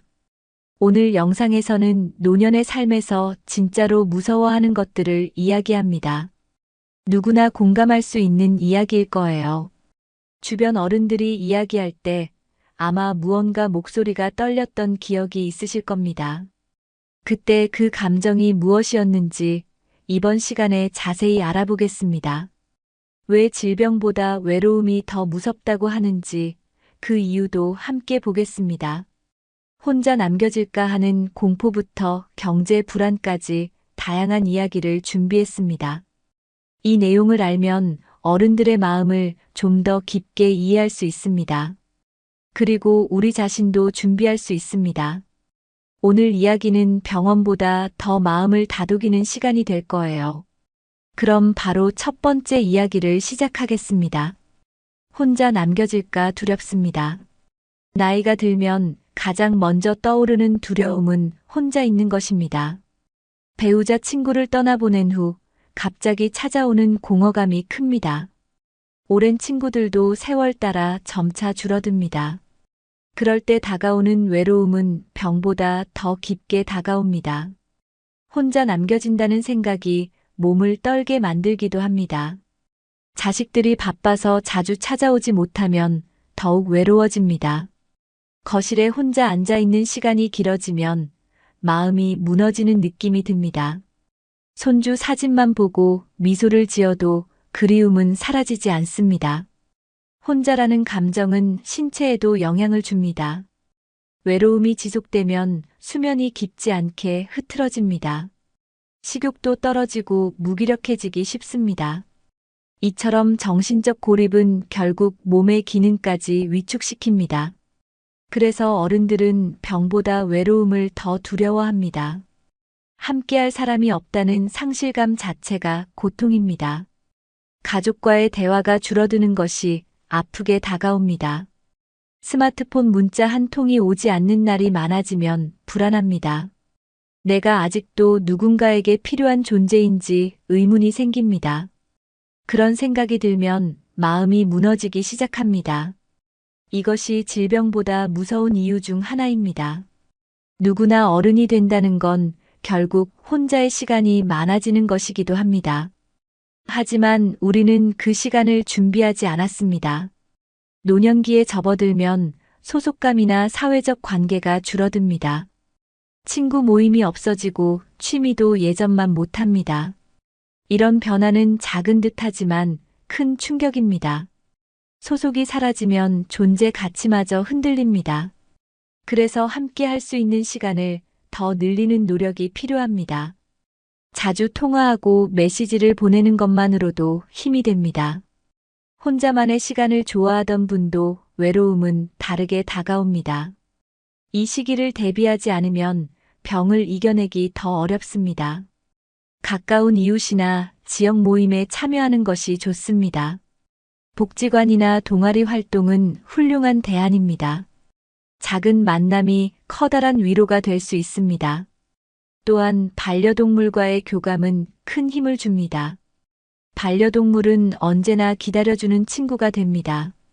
또 손주나 친구 자녀들을 자주 보는 것도 도움이 됩니다. 대화와 교류는 마음의 영양소입니다. 빠르게 나이 들수록 관계는 더 중요해집니다. 비록 함께하는 시간이 짧아도 자주 만나면 큰 위로가 됩니다. 손잡고 산책하거나 차를 마시는 시간만으로 충분합니다. 외롭지 않기만 해도 건강이 훨씬 나아집니다. 먼저 다가가는 용기만 있어도 삶이 달라집니다. 작은 행동 하나가 큰 변화를 만듭니다. 이제 다음 주제로 넘어가겠습니다. 이어서 쓸모없는 존재가 된 느낌이라는 이야기를 해보겠습니다. 집중해서 들어주세요. 혼자 남기 두려운 만큼 중요한 문제입니다. 함께 공감하며 보시면 좋겠습니다. 이 이야기는 어른들의 마음을 돌보는 첫걸음입니다. 이 시간을 준비하는 이유가 여기에 있습니다. 바로 다음 내용으로 넘어갑니다. 나이가 들면 많은 분들이 가장 먼저 느끼는 감정 중 하나는 바로 나는 더 이상 필요 없는 사람이 아닐까라는 생각입니다. 은퇴 후 아침에 일어날 이유가 사라졌다고 말하는 분들도 많습니다. 더 이상 누군가를 책임지지 않아도 되고 불러주는 곳도 없습니다. 처음엔 편한 줄 알았던 이 시간이 점점 허전함으로 바뀌기 시작합니다. 일터에서의 역할, 사회에서의 자리가 사라진 자리는 생각보다 큽니다. 예전엔 아버지 혹은 어머니라는 이름으로 불리던 자신이 이제는 조용히 뒤로 밀리는 기분이 듭니다. 자식들은 바쁘고 손주들도 자기 일상이 있습니다. 아무도 나를 필요로 하지 않는 것 같다는 생각은 마음을 무겁게 만듭니다. 가족 안에서도 나의 의견이 점점 작아지는 걸 느낍니다. 밥상에서 조용히 앉아만 있는 일이 많아지기도 합니다. 무엇을 해도 반응이 없고 질문을 던져도 대답이 짧아집니다. 어쩌면 아무 말 없이 있는 것이 편하다고 느끼는 순간이 옵니다. 그때부터 나는 이제 쓸모없는 존재인가라는 감정이 시작됩니다. 이 감정은 자신감을 뿌리째 흔들기도 합니다. 내가 없으면 불편할까를 생각하다 없어도 상관없을까로 이어지기도 합니다. 실제로 많은 어르신들이 이 감정을 표현하지 못하고 속으로만 끙끙 앓습니다. 누군가에게 필요하다는 느낌이 건강보다 더 큰 힘이 되기도 합니다. 역할이 사라진 자리에 정체성 혼란이 찾아오는 것이죠. 손주에게 간식을 챙겨주고 아들, 딸의 고민을 들어줄 때 살아있음을 느낍니다. 그러나 그런 기회조차 줄어들면 마음에 빈틈이 생깁니다. 쓸모 있다는 감각은 살아가는 힘의 원천이 됩니다. 그래서 작은 일이라도 할 수 있다는 것은 중요합니다. 반찬을 나눠주거나 텃밭을 가꾸거나 아파트 회의에 참여하는 것도 좋습니다.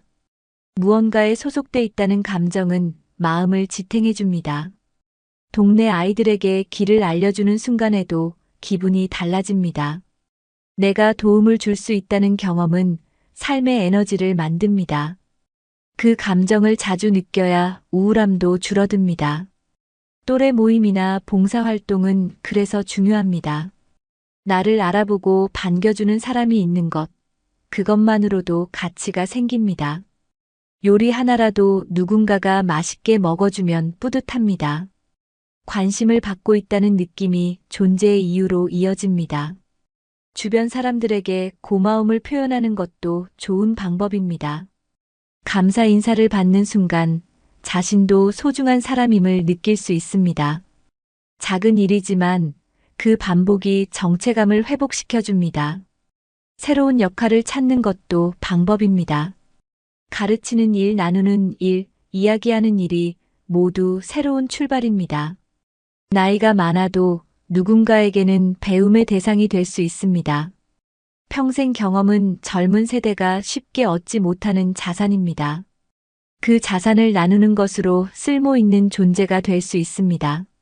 사람은 언제나 누군가에게 영향을 줍니다. 그걸 잊지 않으면 외롭지 않습니다. 마음속에서 나는 여전히 필요한 사람이다라고 되뇌어 보세요. 그렇게 스스로를 지키는 것도 삶의 한 방식입니다. 이 감정을 회복하려면 주변과의 관계를 다시 연결해야 합니다. 가족에게 먼저 다가가 이야기해 보는 것도 중요합니다. 역할은 스스로 만들 수도 있습니다. 나의 하루가 누군가에게 의미가 될 수 있다는 것을 기억하세요. 누구도 쓸모없는 사람은 없습니다.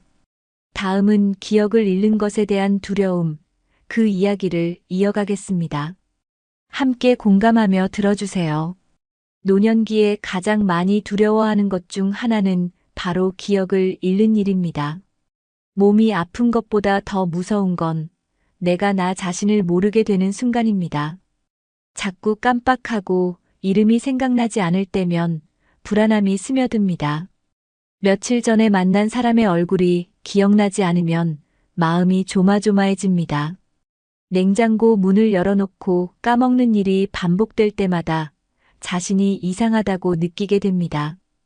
그럴 때마다 혹시 치매가 시작된 건 아닐까 하는 걱정이 생깁니다. 치매라는 단어는 어르신들 사이에서도 조심스럽게 꺼냅니다.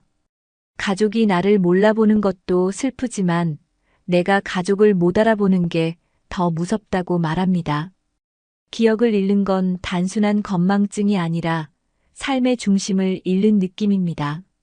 자신이 해왔던 일, 좋아했던 사람, 추억이 하나씩 사라지는 공포입니다. 많은 분들이 기억을 잃으면 자신이 사라지는 것 같다고 말합니다. 그래서 기억을 붙잡기 위해 메모하고 반복해서 말하는 습관을 들이기도 합니다. 하지만 어느 순간 그것마저 헷갈릴 때 눈물이 날 만큼 두렵습니다. 지갑을 어디에 뒀는지 기억이 안 날 때마다 스스로에게 실망하게 됩니다. 다른 사람이 나를 걱정하는 눈빛으로 볼 때 자존심도 상합니다. 기억은 곧 존재라는 말이 있습니다. 기억이 흐려지면 내 삶의 조각도 하나씩 사라지는 것처럼 느껴집니다.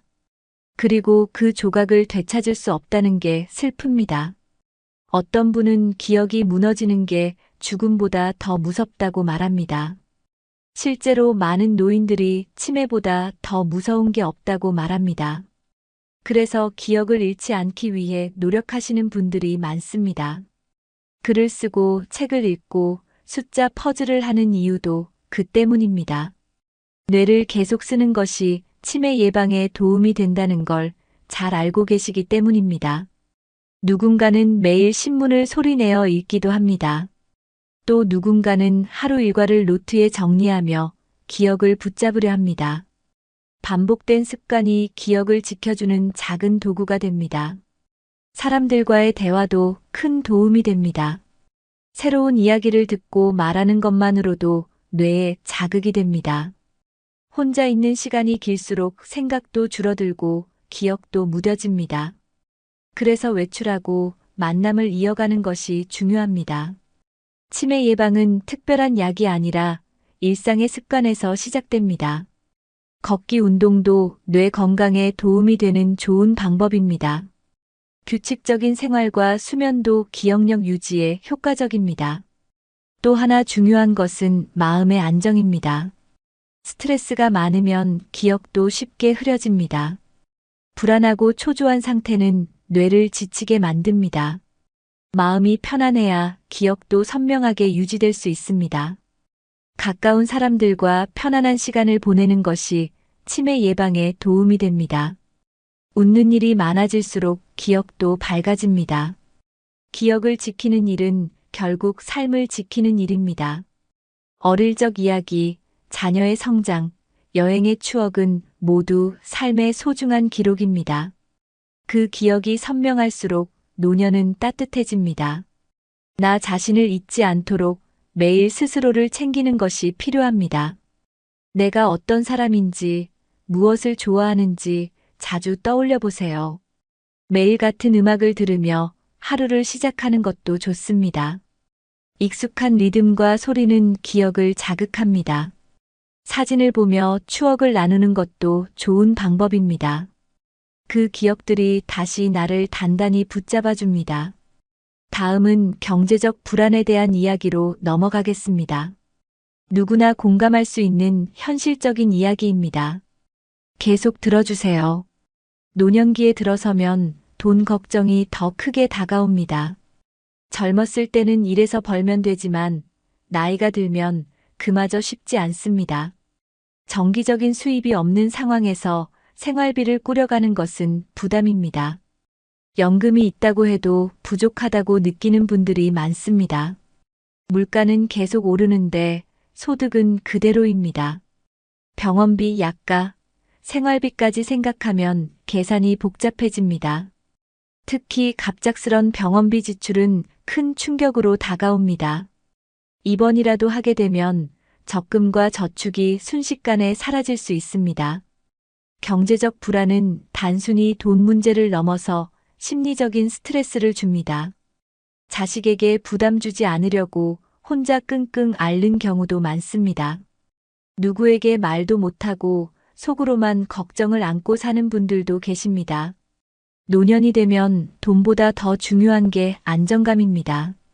매달 일정하게 들어오는 돈이 있다는 것만으로도 마음이 편해집니다. 그래서 국민연금이나 기초연금 같은 제도를 잘 활용해야 합니다. 복지 혜택이나 경로우대 제도도 미리 알아두면 도움이 됩니다. 아는 것이 힘이고 준비가 불안을 줄이는 길입니다. 경제적인 불안은 외출이나 사회 활동에도 영향을 줍니다. 돈을 아끼느라 모임도 나가지 않게 되는 경우도 있습니다. 그렇게 사람들과 멀어지면 외로움이 더해집니다. 자식에게 손을 벌리지 않겠다는 자존심이 때로는 외로움으로 이어집니다. 하지만 가족과 돈에 대해 솔직하게 이야기해보는 것도 필요합니다. 서로의 상황을 이해하고 나누면 부담도 줄어듭니다. 생활비를 줄이는 실천도 필요합니다. 꼭 필요한 소비와 그렇지 않은 소비를 구분해 보세요. 소비 습관을 점검하는 것만으로도 지출을 줄일 수 있습니다. 요즘은 공공기관이나 복지센터에서도 절약 생활 정보를 제공합니다. 스마트폰이 어렵다면 주변 사람의 도움을 받아 활용해 보세요. 인터넷으로 공공요금 할인 신청도 가능하고 무료 강좌도 많습니다. 또한 소일거리나 파트타임 활동도 좋은 대안이 될 수 있습니다. 무리하지 않는 선에서 재능을 나누며 보람도 얻고 소득도 생깁니다. 손재주가 있다면 바느질이나 반찬 만들기 등도 좋은 방법입니다. 재활용품 분리나 동네 돌봄 같은 활동도 의미 있는 일입니다. 단순히 돈을 버는 게 아니라 역할을 갖는다는 데서 오는 만족감도 큽니다. 경제적으로 완벽하지 않아도 나름의 자립감이 중요합니다. 자립은 금액보다 태도에서 오는 경우가 많습니다. 작은 수입이라도 스스로 마련하는 것이 자존감을 높여줍니다. 누구에게도 미안하지 않은 생활이 가능해지는 것이죠. 경제적 불안은 준비로 덜 수 있습니다. 젊을 때부터 노후를 대비하면 훨씬 마음이 편해집니다. 하지만 지금이라도 늦지 않았습니다. 하루에 1,000원씩이라도 계획적으로 아껴보세요. 지출을 적어보는 습관만으로도 통장이 달라집니다. 큰 돈이 없어도 지혜롭게 쓰는 것이 중요합니다. 무엇보다 중요한 건 마음의 여유입니다. 돈이 넉넉해도 불안한 분이 있고 적어도 행복한 분도 있습니다. 결국은 준비와 태도가 불안을 다스립니다.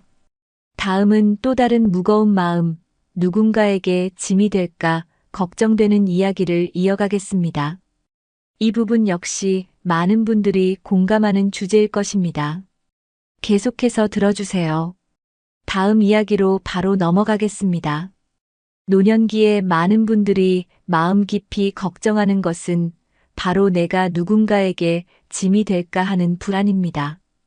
건강이 나빠졌을 때 내가 스스로 할 수 없는 일이 많아질까 봐 두렵습니다. 일상적인 일조차 도움을 받아야 하는 상황은 자존심을 건드리기도 합니다. 특히 자식에게 부담을 주는 일이 생길까 봐 말을 아끼는 분들이 많습니다. 미리 병원비나 간병 문제를 준비하려는 것도 그 때문입니다. 나는 괜찮다고 말하지만 속으로는 걱정이 쌓여갑니다. 몸이 불편해지면 누군가의 손을 빌려야 한다는 사실이 가장 힘듭니다. 사랑하는 가족에게 부담이 되고 싶지 않은 마음은 자연스러운 감정입니다. 그래서 많은 어르신들이 요양원보다는 혼자 살기를 선택합니다. 그 선택 뒤에는 짐이 되지 않겠다는 단단한 다짐이 숨겨져 있습니다. 하지만 그런 마음이 외로움으로 이어질 수도 있습니다. 도움을 청하지 못하고 참기만 하다가 병을 키우는 경우도 있습니다. 그렇게 참다 보면 결국 더 큰 부담이 될 수도 있습니다. 그래서 오히려 조기에 의논하고 준비하는 것이 중요합니다. 자식에게 미리 내 생각을 말하는 것이 가족 모두를 위한 일입니다. 병이나 사고는 갑자기 찾아옵니다. 그래서 평소에 어떤 상황이 오면 어떻게 할지 대화를 나누는 것이 필요합니다. 돌봄이나 간병에 대한 생각을 가족과 나누어야 합니다. 보험이나 제도도 미리 알아보면 훨씬 마음이 가벼워집니다. 정부나 지자체에서 제공하는 요양 서비스도 많습니다. 요양 등급 신청과 같은 절차도 미리 알아두면 당황하지 않습니다. 돌봄에 대한 사회적 지원이 점점 확대되고 있으니 적극적으로 활용해 보세요. 내가 미리 준비하면 자식도 덜 힘들고 나도 마음이 놓입니다. 그리고 돌봄이라는 건 단지 누가 도와주는 게 전부가 아닙니다. 서로에 대한 이해와 존중이 있는 돌봄이 가장 건강한 돌봄입니다. 때로는 작은 배려 하나가 돌봄의 부담을 줄이기도 합니다. 예를 들어 건강 노트를 써두거나 병원 약속을 정리해두는 것도 방법입니다. 긴급 상황에서 필요한 연락처를 메모해두는 것도 좋습니다. 내 상황을 스스로 정리해두는 것만으로도 큰 도움이 됩니다. 주변 사람에게 미리 부탁할 수 있는 일들을 정리해두는 것도 현명한 준비입니다. 물론 가장 좋은 건 내가 할 수 있는 것은 끝까지 스스로 하는 것입니다. 식사 준비, 가벼운 운동, 개인 위생 등은 되도록 자립적으로 하는 습관이 중요합니다. 그렇게 하면 체력도 유지되고 자존감도 지킬 수 있습니다. 매일 스스로 움직이는 것이 곧 건강입니다. 걷기나 스트레칭은 혼자서도 충분히 할 수 있는 운동입니다. 작은 습관들이 모이면 몸도 덜 약해집니다. 무엇보다도 마음의 독립성이 중요합니다. 나 자신을 돌보겠다는 의지가 삶을 지탱합니다. 자식에게 부담이 되지 않겠다는 마음은 사랑입니다. 하지만 그 사랑이 대화로 이어져야 더 건강한 관계가 됩니다. 그냥 참고 견디기보다는 함께 방법을 찾아보세요. 도움이 필요할 땐 도움을 요청하는 용기도 필요합니다. 그것은 약함이 아니라 지혜입니다. 나이 든 부모를 걱정하지 않는 자식은 없습니다. 오히려 솔직한 대화가 가족의 유대를 더 깊게 해줍니다. 짐이 될까봐 걱정하기보다는 함께 살아가는 길을 찾는 것이 중요합니다. 지금부터라도 천천히 이야기 나눠보세요. 내 생각을 나누는 것만으로도 준비가 됩니다. 다음은 마지막 주제인 외로움에 대해 이야기 나눠보겠습니다. 누구나 공감하는 깊은 이야기입니다. 계속 함께 해주세요. 나이가 들수록 외로움이라는 감정은 점점 더 깊어집니다. 사람들과의 만남이 줄어들고 대화가 사라지는 시간은 생각보다 빠르게 찾아옵니다. 몸이 아픈 것보다 마음이 허전한 것이 더 괴롭다고 말하는 분들도 많습니다. 외로움은 겉으로는 보이지 않지만 가장 깊은 곳에서 사람을 무너뜨립니다. 하루 종일 말 한마디 나누지 못한 날이 반복되면 그 무게는 생각보다 큽니다. 가족이 있어도 대화가 없다면 외로움은 더 짙어집니다. 혼자 밥을 먹고 혼자 TV를 보고 혼자 잠드는 시간이 길어질수록 마음이 약해집니다. 이런 시간이 쌓이면 어느 순간 삶의 의욕도 줄어듭니다. 기운이 빠지고 몸도 점점 무거워지는 것 같다는 말을 많이 합니다. 외로움은 생각을 부정적으로 만들고 결국 우울로 이어질 수 있습니다. 실제로 외로운 노인의 건강 상태는 더 빠르게 나빠진다는 연구도 많습니다. 면역력이 약해지고 소화 기능도 떨어지고 수면의 질도 나빠집니다. 외로움은 단지 기분이 아닌 신체에 영향을 주는 요소입니다. 그래서 외로움을 관리하고 예방하는 것이 정말 중요합니다. 첫 번째 방법은 대화를 늘리는 것입니다. 꼭 직접 만나지 않아도 전화나 메시지로 마음을 나눌 수 있습니다. 하루에 한 사람과 통화하는 습관만으로도 외로움이 줄어듭니다. 자식이나 손주가 바쁘더라도 연락을 주고받는 것만으로도 위로가 됩니다. 두 번째는 밖으로 나가는 것입니다. 마트나 공원을 산책하는 것만으로도 기분이 달라집니다. 사람들 속에 있다는 감각만으로도 마음이 안정됩니다. 세 번째는 모임이나 동아리에 참여하는 것입니다. 관심 있는 활동에 참여하면 자연스럽게 사람들과 어울릴 수 있습니다. 노래교실, 바둑 모임, 그림 그리기 같은 취미 활동도 좋은 방법입니다. 처음엔 어색하지만 몇 번 만남이 이어지면 즐거운 시간이 됩니다. 네 번째는 반려동물을 키우는 것도 좋은 선택입니다. 개나 고양이 같은 동물과의 교감은 큰 위로가 됩니다. 혼자가 아니라는 느낌이 들게 해주기 때문입니다. 다섯 번째는 스스로를 돌보는 시간을 갖는 것입니다. 좋아하는 음악을 듣거나 책을 읽는 것도 외로움을 줄이는데 도움이 됩니다. 나 자신과 좋은 시간을 보내는 연습도 필요합니다.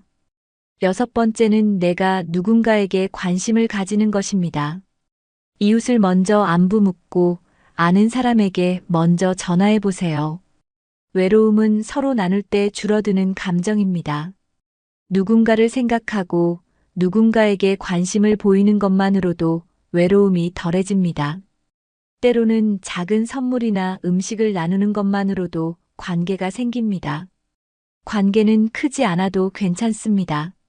자주 만나지 않아도 연결되어 있다는 느낌이 중요합니다. 내가 누군가에게 필요한 사람이라는 느낌이 외로움을 덜어줍니다. 외로움을 이기기 위해선 작은 용기가 필요합니다. 먼저 인사하고, 먼저 연락하고, 먼저 마음을 여는 것이 시작입니다. 말 한마디가 그날 하루를 따뜻하게 만들 수 있습니다. 나이가 들어도 웃을 일은 꼭 필요합니다. 웃음은 외로움을 녹이고 마음을 건강하게 합니다. 매일 한 번이라도 웃을 수 있는 시간을 만들어 보세요. 그것이 사람을 살게 하는 힘이 됩니다. 외로움은 누구에게나 찾아올 수 있습니다. 하지만 그 외로움 속에서 길을 찾는 방법도 분명히 있습니다. 지금부터라도 조금씩 실천해 보면 분명히 달라질 수 있습니다. 이제 마지막으로 오늘의 내용을 정리하며 마무리하겠습니다. 오늘 우리는 노인들이 질병보다 더 무서워하는 것들에 대해 이야기 나눴습니다. 병보다 무서운 건 바로 마음속의 외로움이고 소외감이며 자신을 잃어버릴지도 모른다는 두려움이었습니다. 혼자 남겨질까봐, 누구에게도 필요 없는 존재가 될까봐, 기억을 잃을까봐, 그리고 경제적으로 힘들어지거나 누군가에게 짐이 될까봐 걱정하는 마음. 이 모든 건 단순한 감정이 아니라 실제 삶에 영향을 주는 진짜 문제입니다. 하지만 다행인 건 이 문제들은 미리 알고 준비하면 얼마든지 줄일 수 있다는 겁니다. 오늘 이야기한 6가지 두려움은 누구나 겪을 수 있지만 혼자 짊어질 필요는 없습니다. 가족과 이야기하고 친구와 소통하고 사회와 연결되어 있다면 그 무게는 가벼워집니다. 가장 중요한 건 나는 아직도 소중한 존재라는 사실을 잊지 않는 겁니다. 누군가에게 힘이 되고 누군가에게 미소가 되는 하루가 될 수 있습니다. 나이와 상관없이 우리 모두는 계속해서 의미 있는 삶을 살아갈 수 있습니다. 지금 내 곁에 있는 사람에게 먼저 말을 걸어보세요. 내가 먼저 다가가고 내가 먼저 웃어보면 세상은 생각보다 따뜻해집니다. 여러분은 오늘 이야기 중 어떤 부분이 가장 마음에 와닿았나요? 댓글로 여러분의 생각과 경험을 함께 나눠주세요. 혹시 이 영상이 누군가에게 도움이 될 수 있다면 공유도 부탁드립니다. 좋아요와 구독 버튼도 눌러주시면 저희가 더 좋은 이야기로 보답드릴 수 있습니다. 오늘도 자신의 하루를 소중히 살아가고 계신 여러분, 진심으로 응원합니다. 지금까지 시청해주셔서 감사합니다. 다음 영상에서 또 뵙겠습니다. 여러분 안녕하세요. 오늘은 60대 피부에 꼭 맞는 메이크업 방법을 알려드립니다. 많은 분들이 화장을 하면 더 예뻐질 거라고 생각하시는데 의외로 화장이 오히려 주름을 부각시키고 나이를 더 들어 보이게 할 수 있습니다. 커버력 높은 파운데이션이나 진한 색조가 역효과를 줄 수 있어요. 하지만 걱정하지 마세요. 60대 피부에 어울리는 방법이 있습니다. 자연스럽고 촉촉하게 보이는 메이크업이 훨씬 더 젊어 보이게 합니다. 오늘은 6가지 핵심 팁을 하나씩 살펴볼게요. 각 팁마다 왜 중요한지 설명도 드리고 실천 방법도 알려드립니다. 영상 끝까지 보시면 직접 따라 하시기 쉽도록 정리해 드릴게요. 지금 바로 시작해 보겠습니다. 베이스 메이크업은 얇고 촉촉하게. 파운데이션을 너무 두껍게 바르면 주름 사이에 끼어 나이가 더 들어 보입니다. 특히 60대 이후에는 피부가 얇아지고 건조해지기 쉽습니다. 그래서 얇게 바르면서도 수분감을 충분히 남겨주는 것이 중요합니다. 먼저 스킨케어 단계에서 보습 시간을 충분히 확보해 주세요. 수분크림과 영양크림을 충분히 흡수시킨 후 메이크업을 시작합니다. 베이스 제품은 수분감 있는 제품이 적합합니다. 수분 베이스나 틴티드 모이스처라이저를 사용해도 좋아요. 퍼프에 묻혀 톡톡 두드리며 얇게 발라주세요. 과하게 문지르면 피부 결이 손상될 수 있으니 주의하세요. 얇게 여러 겹으로 쌓아주는 방식이 좋습니다. 필요하면 컨실러로 문제 부위만 가볍게 보완하세요.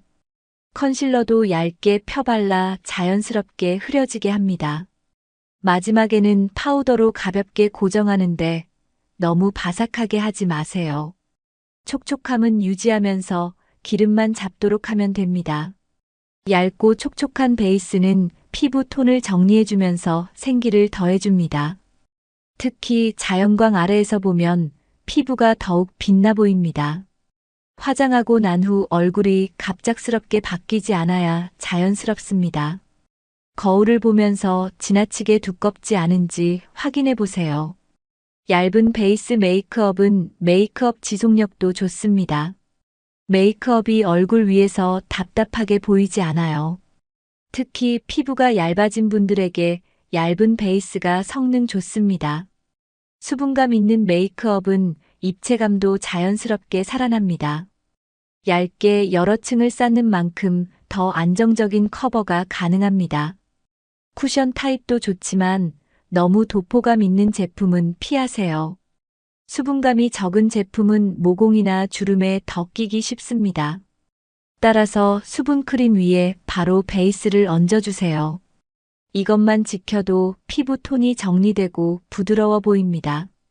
메이크업을 지울 때도 자주 자극하지 않도록 부드럽게 지워주세요. 수분 보충을 위해 클렌징 후 보습제를 빠르게 사용하세요. 베이스 단계부터 수분을 생각하면 전체 메이크업이 자연스럽습니다. 피부 속부터 겉까지 촉촉하게 유지하면 화장이 나이 들어 보이지 않습니다. 60대 피부에 맞는 베이스는 바로 얇고 촉촉함입니다. 지금 이 방법만 기억해도 변화가 느껴질 거예요. 다음은 색조 화장을 은은하게 조절하는 팁입니다. 본격적인 색조 단계가 시작됩니다. 색조 하나만 바꿔도 얼굴빛이 달라집니다. 그 부분도 이어서 쉽게 설명해 드릴게요. 자연스럽고 부드러운 화장이 핵심입니다. 함께 따라 해보시면 좋겠어요. 5과 6번째 팁까지 계속해서 알려드리겠습니다. 이 팁들을 모르셨다면 오늘 꼭 기억해 주세요. 피부 톤이 안정되고 입체적인 얼굴이 완성됩니다. 아주 작은 변화가 큰 효과를 만듭니다.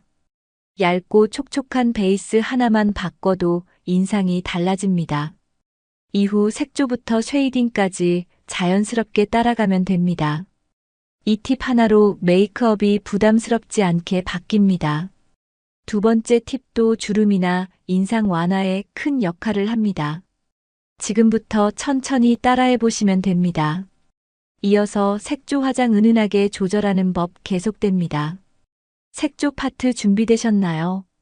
색조 화장은 은은하게 조절해야 합니다. 진한 색조는 주름과 피부 요철을 강조할 수 있습니다. 입체감은 살리되 과하지 않게 연출하는 것이 중요합니다. 먼저 블러셔 선택부터 시작해 볼게요. 너무 진하면 혈색이 나이 들어 보일 수 있어요. 수채화처럼 부드러운 색을 사용하면 훨씬 생기 있어 보입니다. 코럴이나 연한 복숭아 톤이 피부에 자연스럽게 어울립니다. 바른 후 가볍게 두드려 뭉침을 방지하세요. 눈 화장은 전체적으로 가볍게 하는 것이 좋습니다. 진한 아이섀도우는 주름 사이에 낄 수 있어 피하는 것이 좋습니다. 밝은 브라운이나 연한 베이지 톤이 가장 안전합니다. 눈꼬리는 진하게 그리기보다 부드러운 색으로 그라데이션 하세요. 마스카라 역시 너무 진하지 않고 정돈된 느낌을 줍니다. 볼과 눈이 이어지도록 같은 계열 톤으로 맞춰주세요. 얼굴에서 톤 차이가 너무 크면 화장이 눈에 띄게 됩니다. 립 컬러도 마찬가지입니다. 너무 진한 레드 계열은 부담스럽습니다. 따뜻한 코랄 계열이 자연스러운 느낌을 줍니다. 립밤이나 틴트로 윤기 있게 마무리하세요. 입술 주름을 채워주는 느낌이 생깁니다. 전체적으로 색조는 은은하게 연결하는 것이 핵심입니다. 이 방법은 자연스럽고 편안한 인상을 줍니다. 너무 색이 분리되면 어색한 인상을 줄 수 있어요. 톤을 통일하면 얼굴이 깔끔하게 정리됩니다. 눈과 볼, 입술이 모두 조화를 이루는 것이 좋습니다. 작은 변화만 줘도 화사한 효과를 느낄 수 있어요. 특히 블러셔와 립은 같은 색 계열을 선택하세요. 입술 강조는 블러셔 색과 연결되는 효과를 줍니다. 눈 화장은 색이 자연스럽게 느껴지는 범위로 하는 것이 중요합니다. 브라운이나 베이지 계열 중 피부톤에 맞는 색을 골라보세요. 메이크업을 완성한 후 자연광에서 확인해 보세요. 실내 조명보다 자연광에서 색이 훨씬 자연스럽습니다. 색조 단계에서는 너무 화사하거나 너무 진하지 않도록 조절하세요. 밝기와 채도를 모두 적절히 맞춰야 합니다. 터치감 있는 제품이 손쉽고 부드러운 발색을 줍니다. 특히 60대 피부에는 가벼운 크림 제형을 추천합니다. 파우더형은 가루가 날리거나 건조할 수 있어요. 크림이 보습감도 주기 때문에 피부에 부담이 적습니다. 눈두덩에도 크림 섀도우를 옅게 펴바르면 색이 자연스럽습니다. 입술색처럼 연하게 시작해 강약을 조절해 보세요. 색조 화장은 전체 얼굴을 화사하게 하고 생기를 주는 역할입니다. 그러나 과하면 역효과가 날 수 있어요. 오늘은 자연스럽고 안정적인 색 조합 중심으로 설명드렸습니다. 이 팁 하나로 얼굴 인상이 한결 부드러워 보입니다. 이제 아이 메이크업 단계로 넘어가겠습니다. 눈가를 또렷하게 하면서 자연스러운 인상을 만드는 법 알려드릴게요. 이어서 아이 메이크업, 눈썹, 립, 이후 관리 단계까지 쉽게 안내해 드릴게요.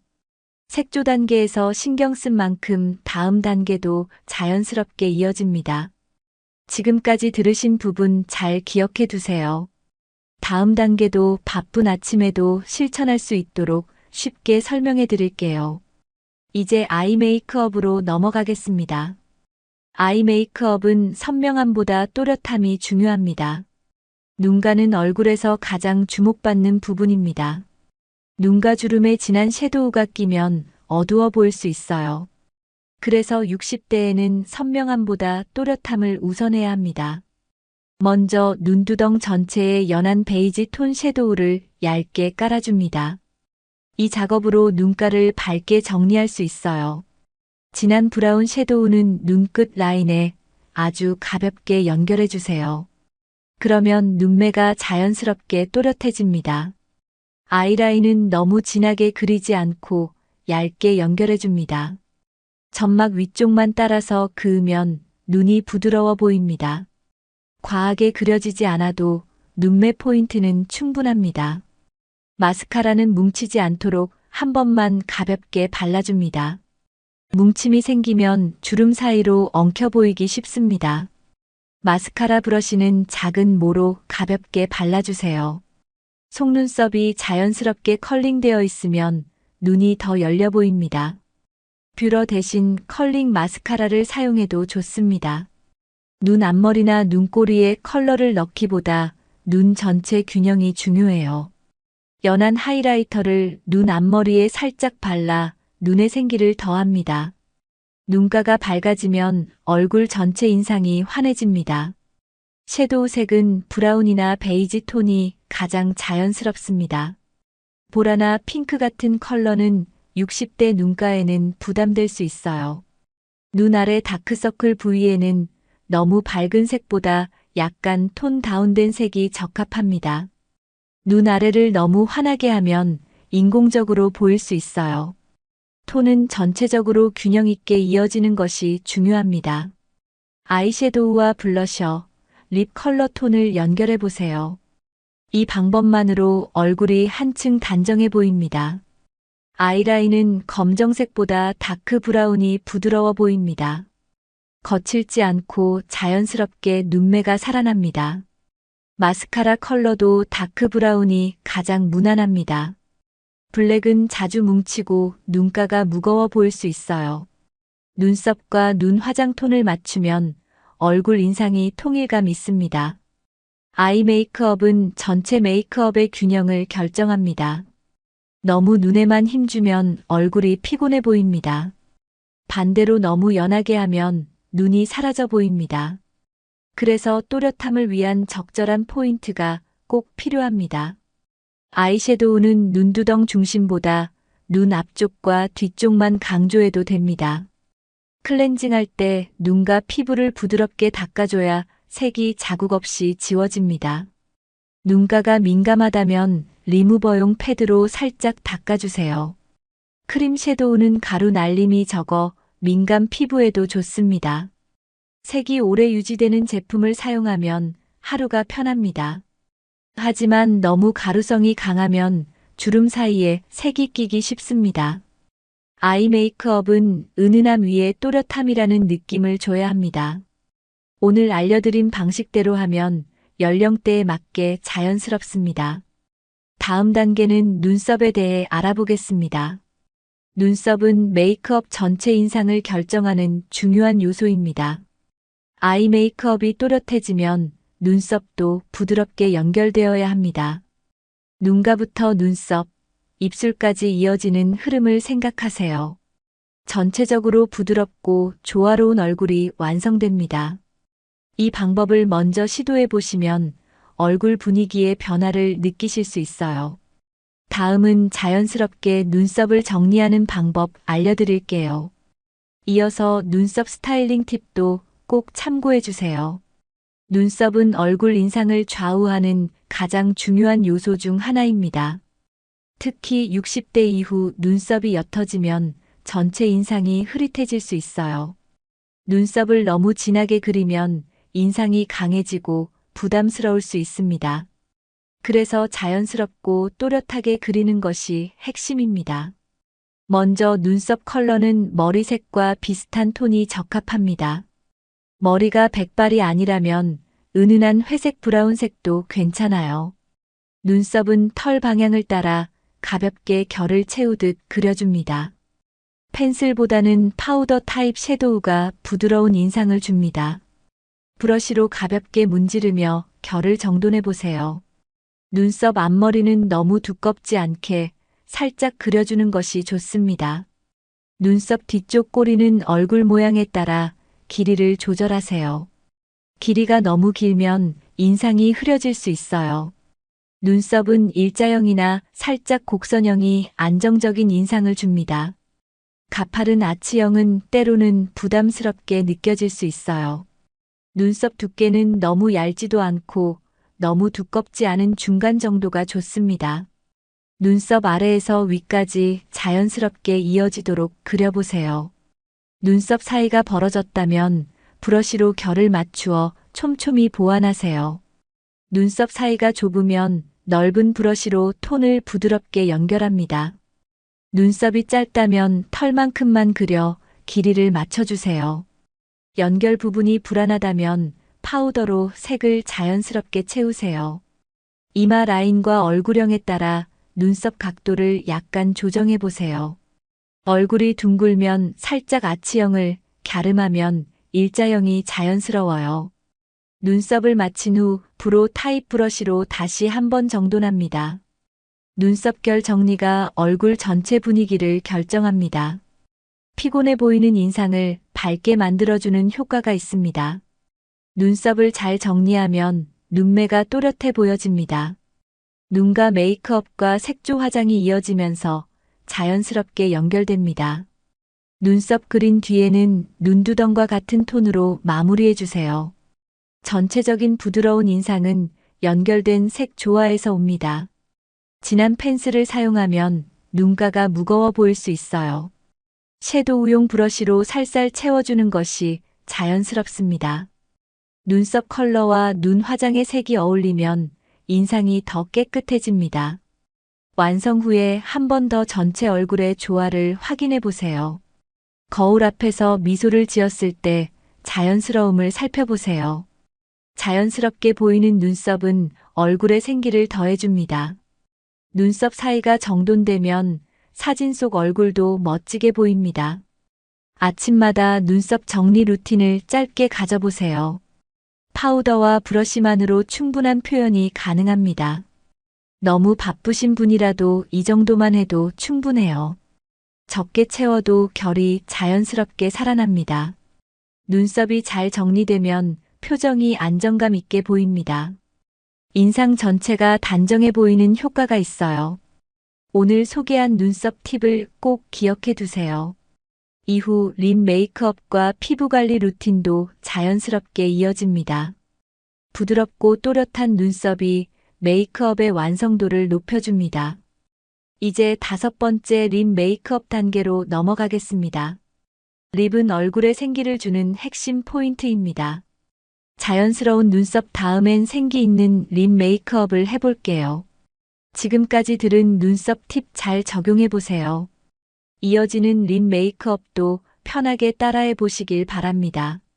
립 메이크업은 생기를 살리는 컬러 선택이 중요합니다. 립 메이크업은 얼굴에 즉각적인 생기를 더해주는 핵심입니다. 특히 입술에 맞는 컬러만 잘 선택해도 얼굴이 환해 보입니다. 너무 진한 립스틱은 오히려 얼굴이 무거워질 수 있어요. 60대에는 밝고 생기 있는 컬러가 더 적합합니다. 코럴이나 연한 베리톤이 자연스럽고 생겨 보입니다. 립밤이나 틴트 타입은 보습감이 있어 건조함을 줄여줍니다.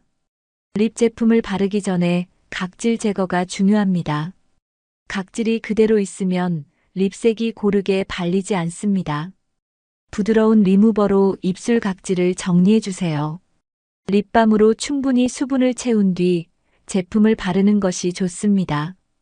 입술 안쪽에서 바깥쪽으로 그라데이션하면 자연스럽습니다.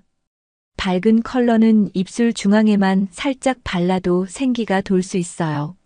너무 넓게 바르면 얼굴이 인위적으로 보일 수 있습니다. 입술 라인은 파우더로 부드럽게 정돈하세요. 선명하게 그리고 싶은 경우 펜슬로 라인을 부드럽게 잡는 정도가 좋습니다. 립 컬러와 블러셔, 톤을 비슷하게 연출하면 얼굴 조화가 유지됩니다. 립 제품은 가볍게 톡톡 발라 자연스럽게 채워주세요. 입술이 건조하면 립 제품이 갈라지고 오래가지 못합니다. 틴트 제품은 수분감을 유지하면서 색이 오래 지속됩니다. 입술선이 건조하면 틴트보다 립밤과 글로시한 제품이 효과적입니다. 립 메이크업을 하고 난 후에는 립 코트를 살짝 덧바르면 지속력이 좋아집니다. 너무 힘줘 바르지 않고 부드럽게 밀어주듯 바르세요. 립 컬러는 얼굴 중심에 위치하므로 집중이 크기 때문입니다. 자연스럽게 색이 연결되는 것이 중요합니다. 매트한 제형은 각질이 부각될 수 있으니 피하세요. 촉촉한 윤기를 선택하시면 입술이 더 생기 있어 보입니다. 글로시 립은 입체감을 살려줍니다. 틴팅 효과는 부담 없이 하루 종일 생기를 줄 수 있어요. 립 브러쉬를 사용하면 컬러를 더 자연스럽게 퍼뜨릴 수 있습니다. 입술이 얇다면 밝은 컬러로 볼륨감을 줄 수 있어요. 입술이 두꺼운 경우에는 톤 다운된 컬러를 사용하면 안정감이 있습니다. 립 컬러는 외출 룩과 조화를 고려하세요. 캐주얼한 옷차림에는 밝고 경쾌한 컬러가 잘 어울립니다. 격식을 차리는 날에는 정돈된 코랄 톤이나 피치 계열이 좋습니다. 립 컬러 하나만으로도 전체 인상이 달라질 수 있어요. 립 제품은 항상 휴대하며 수정해주는 것이 좋습니다. 식후나 마스크 착용 후 립 제품을 다시 바르는 것이 자연스럽습니다. 립 제품을 덧바를 때는 양 조절이 중요합니다. 조금씩 덧바르면 색상이 균일하고 자연스럽습니다. 저는 립밤 틴트 조합을 추천드립니다. 립밤으로 보습 먼저, 그 위에 틴트로 색감을 더하세요. 건조한 계절에는 더 가볍게 바르는 것이 좋습니다. 입술 주변이 자주 건조해지는 분들은 립밤을 자주 바르세요. 이렇게 하면 입술도 얼굴 피부처럼 윤기 있습니다. 립 메이크업까지 완성하면 얼굴 전체가 생기 있어 보입니다. 입술이 환해지면 자신감도 올라갑니다. 오늘 립 메이크업 팁은 따라 해보시면 만족감이 높습니다. 이어서 마지막 단계인 메이크업 전후 피부 상태 관리 이야기 드릴게요. 립 메이크업까지 잘 기억해 주세요. 다음과 같이 마지막 단계 넘어갑니다. 메이크업은 단순히 색을 입히는 작업이 아닙니다. 피부 밸런스를 맞추는 전체 과정의 일부입니다. 먼저 메이크업 전 촉촉한 피부 상태가 기반이 됩니다. 세안 후 보습은 메이크업 지속력과 밀착력에 큰 영향을 줍니다. 토너로 피부결을 정돈한 후 수분 크림을 듬뿍 발라주세요. 프라이머 대신 보습 기능이 있는 크림을 사용하면 충분합니다. 60대 이후에는 피부 건조가 흔하므로 2단계가 매우 중요합니다. 수분이 부족하면 베이스 메이크업이 들뜨고 주름에 끼기 쉽습니다. 메이크업이 잘 유지되도록 하는 가장 쉬운 방법입니다. 화장 후에는 피부에 얇은 보호막을 만들어주는 것이 좋습니다. 가볍게 미스트를 뿌려 수분을 한 번 더 보충하세요. 미스트는 보습뿐 아니라 메이크업도 자연스럽게 블렌딩해줍니다. 촉촉하게 유지되는 피부는 주름이 덜 도드라져 보입니다. 하루 중에 피부가 건조해지면 메이크업이 깨질 수 있어요. 특히 건조한 실내 환경에서는 수시로 미스트를 뿌리는 것이 좋습니다. 수분 보충은 피부 건강에도 긍정적인 영향을 줍니다. 화장 후에도 피부 상태를 케어해야 하루 동안 메이크업이 유지됩니다. 저녁이 되면 부드럽게 클렌징하세요. 오래된 메이크업이 남아있으면 피부에 자극이 될 수 있어요. 클렌징은 자극 없는 제품으로 2번 정도 하는 것이 좋습니다. 세안 후에는 다시 보습 단계를 꼭 진행하세요. 가벼운 오일까지 덧발라 수분을 오래 유지하도록 합니다. 피부가 편안해야 다음날 메이크업도 잘 받습니다. 밤에는 특히 영양크림이나 속 보습 제품을 사용해 보세요. 속 건조를 잘 관리해야 피부 탄력도 유지됩니다. 수면 중 피부 재생이 이루어지니 보습 준비가 중요해요. 집에서도 화장한 날은 철저한 수분 관리를 권장드립니다. 다음 날 아침에는 수분 미스트로 첫 보습을 시작하세요. 화장 전에 피부가 건조하다면 다시 한번 크림을 덧발라줍니다. 이 방법만으로도 메이크업이 훨씬 잘 붙습니다. 관리 루틴만 잘 지켜도 피부가 한결 건강해 보입니다. 특히 60대 이후에는 매일의 루틴이 피부 상태를 결정합니다. 스킨에서 크림까지 보습의 흐름을 끊지 않는 것이 핵심입니다. 주말에 집중팩을 사용해도 좋습니다. 수분팩이나 진정팩으로 피부에 활력을 주세요. 메이크업 지우고 남은 잔여감도 이렇게 관리할 수 있습니다. 피부 장벽이 튼튼해지면 화장품 흡수력도 좋아집니다. 메이크업 전후 관리가 제대로 되면 피부 자신감도 올라갑니다. 피부가 좋아 보이면 메이크업도 한층 세련돼 보입니다. 너무 바쁘시다면 아침과 저녁만이라도 챙겨주세요. 꾸준하게 실천하는 것이 가장 큰 효과를 줍니다. 이 관리 루틴은 메이크업만큼 중요합니다. 피부 관리가 잘 되어야 60대에도 생기 있게 보입니다. 오늘 영상의 팁 중에서도 이 보습 루틴은 특히 간단하지만 효과적입니다. 내 피부와 잘 맞는 제품을 고르는 것도 중요해요. 계절에 따라 보습 제품도 조절해 보세요. 더운 계절엔 가볍고 수분 위주 제품을, 추운 계절엔 영양 중심 제품을 추천합니다.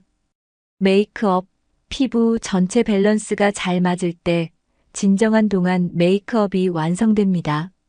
오늘 알려드린 6가지 팁과 관리 루틴을 꼭 기억해 보세요. 이제 영상 정리와 함께 결론으로 넘어가겠습니다.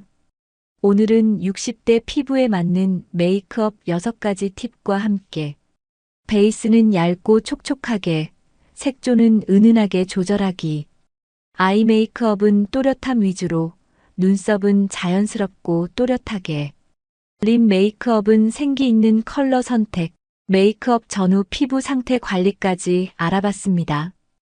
이 모든 팁은 나이를 감추는 것이 아니라 본연의 피부를 존중하고 빛나게 해주는 방법입니다. 특히 60대 이후에는 얇고 건조한 피부에 더 맞는 화장법이 필요합니다. 작은 변화 하나하나가 인상과 피부 톤에 큰 차이를 줍니다. 오늘 알려드린 방법을 하나씩 실천해 보세요. 거울 앞에서 얇은 베이스, 자연스러운 색조, 또렷한 눈매, 생기 있는 립을 확인해 보세요. 부드러운 자기 관리는 화장품보다 강력한 효과를 냅니다. 여러분은 어떤 팁이 가장 마음에 드셨나요? 직접 따라해 보신 후 효과를 댓글로 공유해 주세요. 여러분의 경험이 다른 분들에게도 큰 도움이 됩니다. 이 영상이 유익하셨다면 좋아요와 구독, 알림 설정 부탁드립니다. 앞으로도 나이 들어도 빛나는 피부를 위한 다양한 콘텐츠로 찾아뵙겠습니다. 나이보다 빛나는 피부와 인상을 만드는 여러분을 응원합니다. 오늘 알려드린 팁으로 자신감 있는 하루 보내세요. 감사합니다.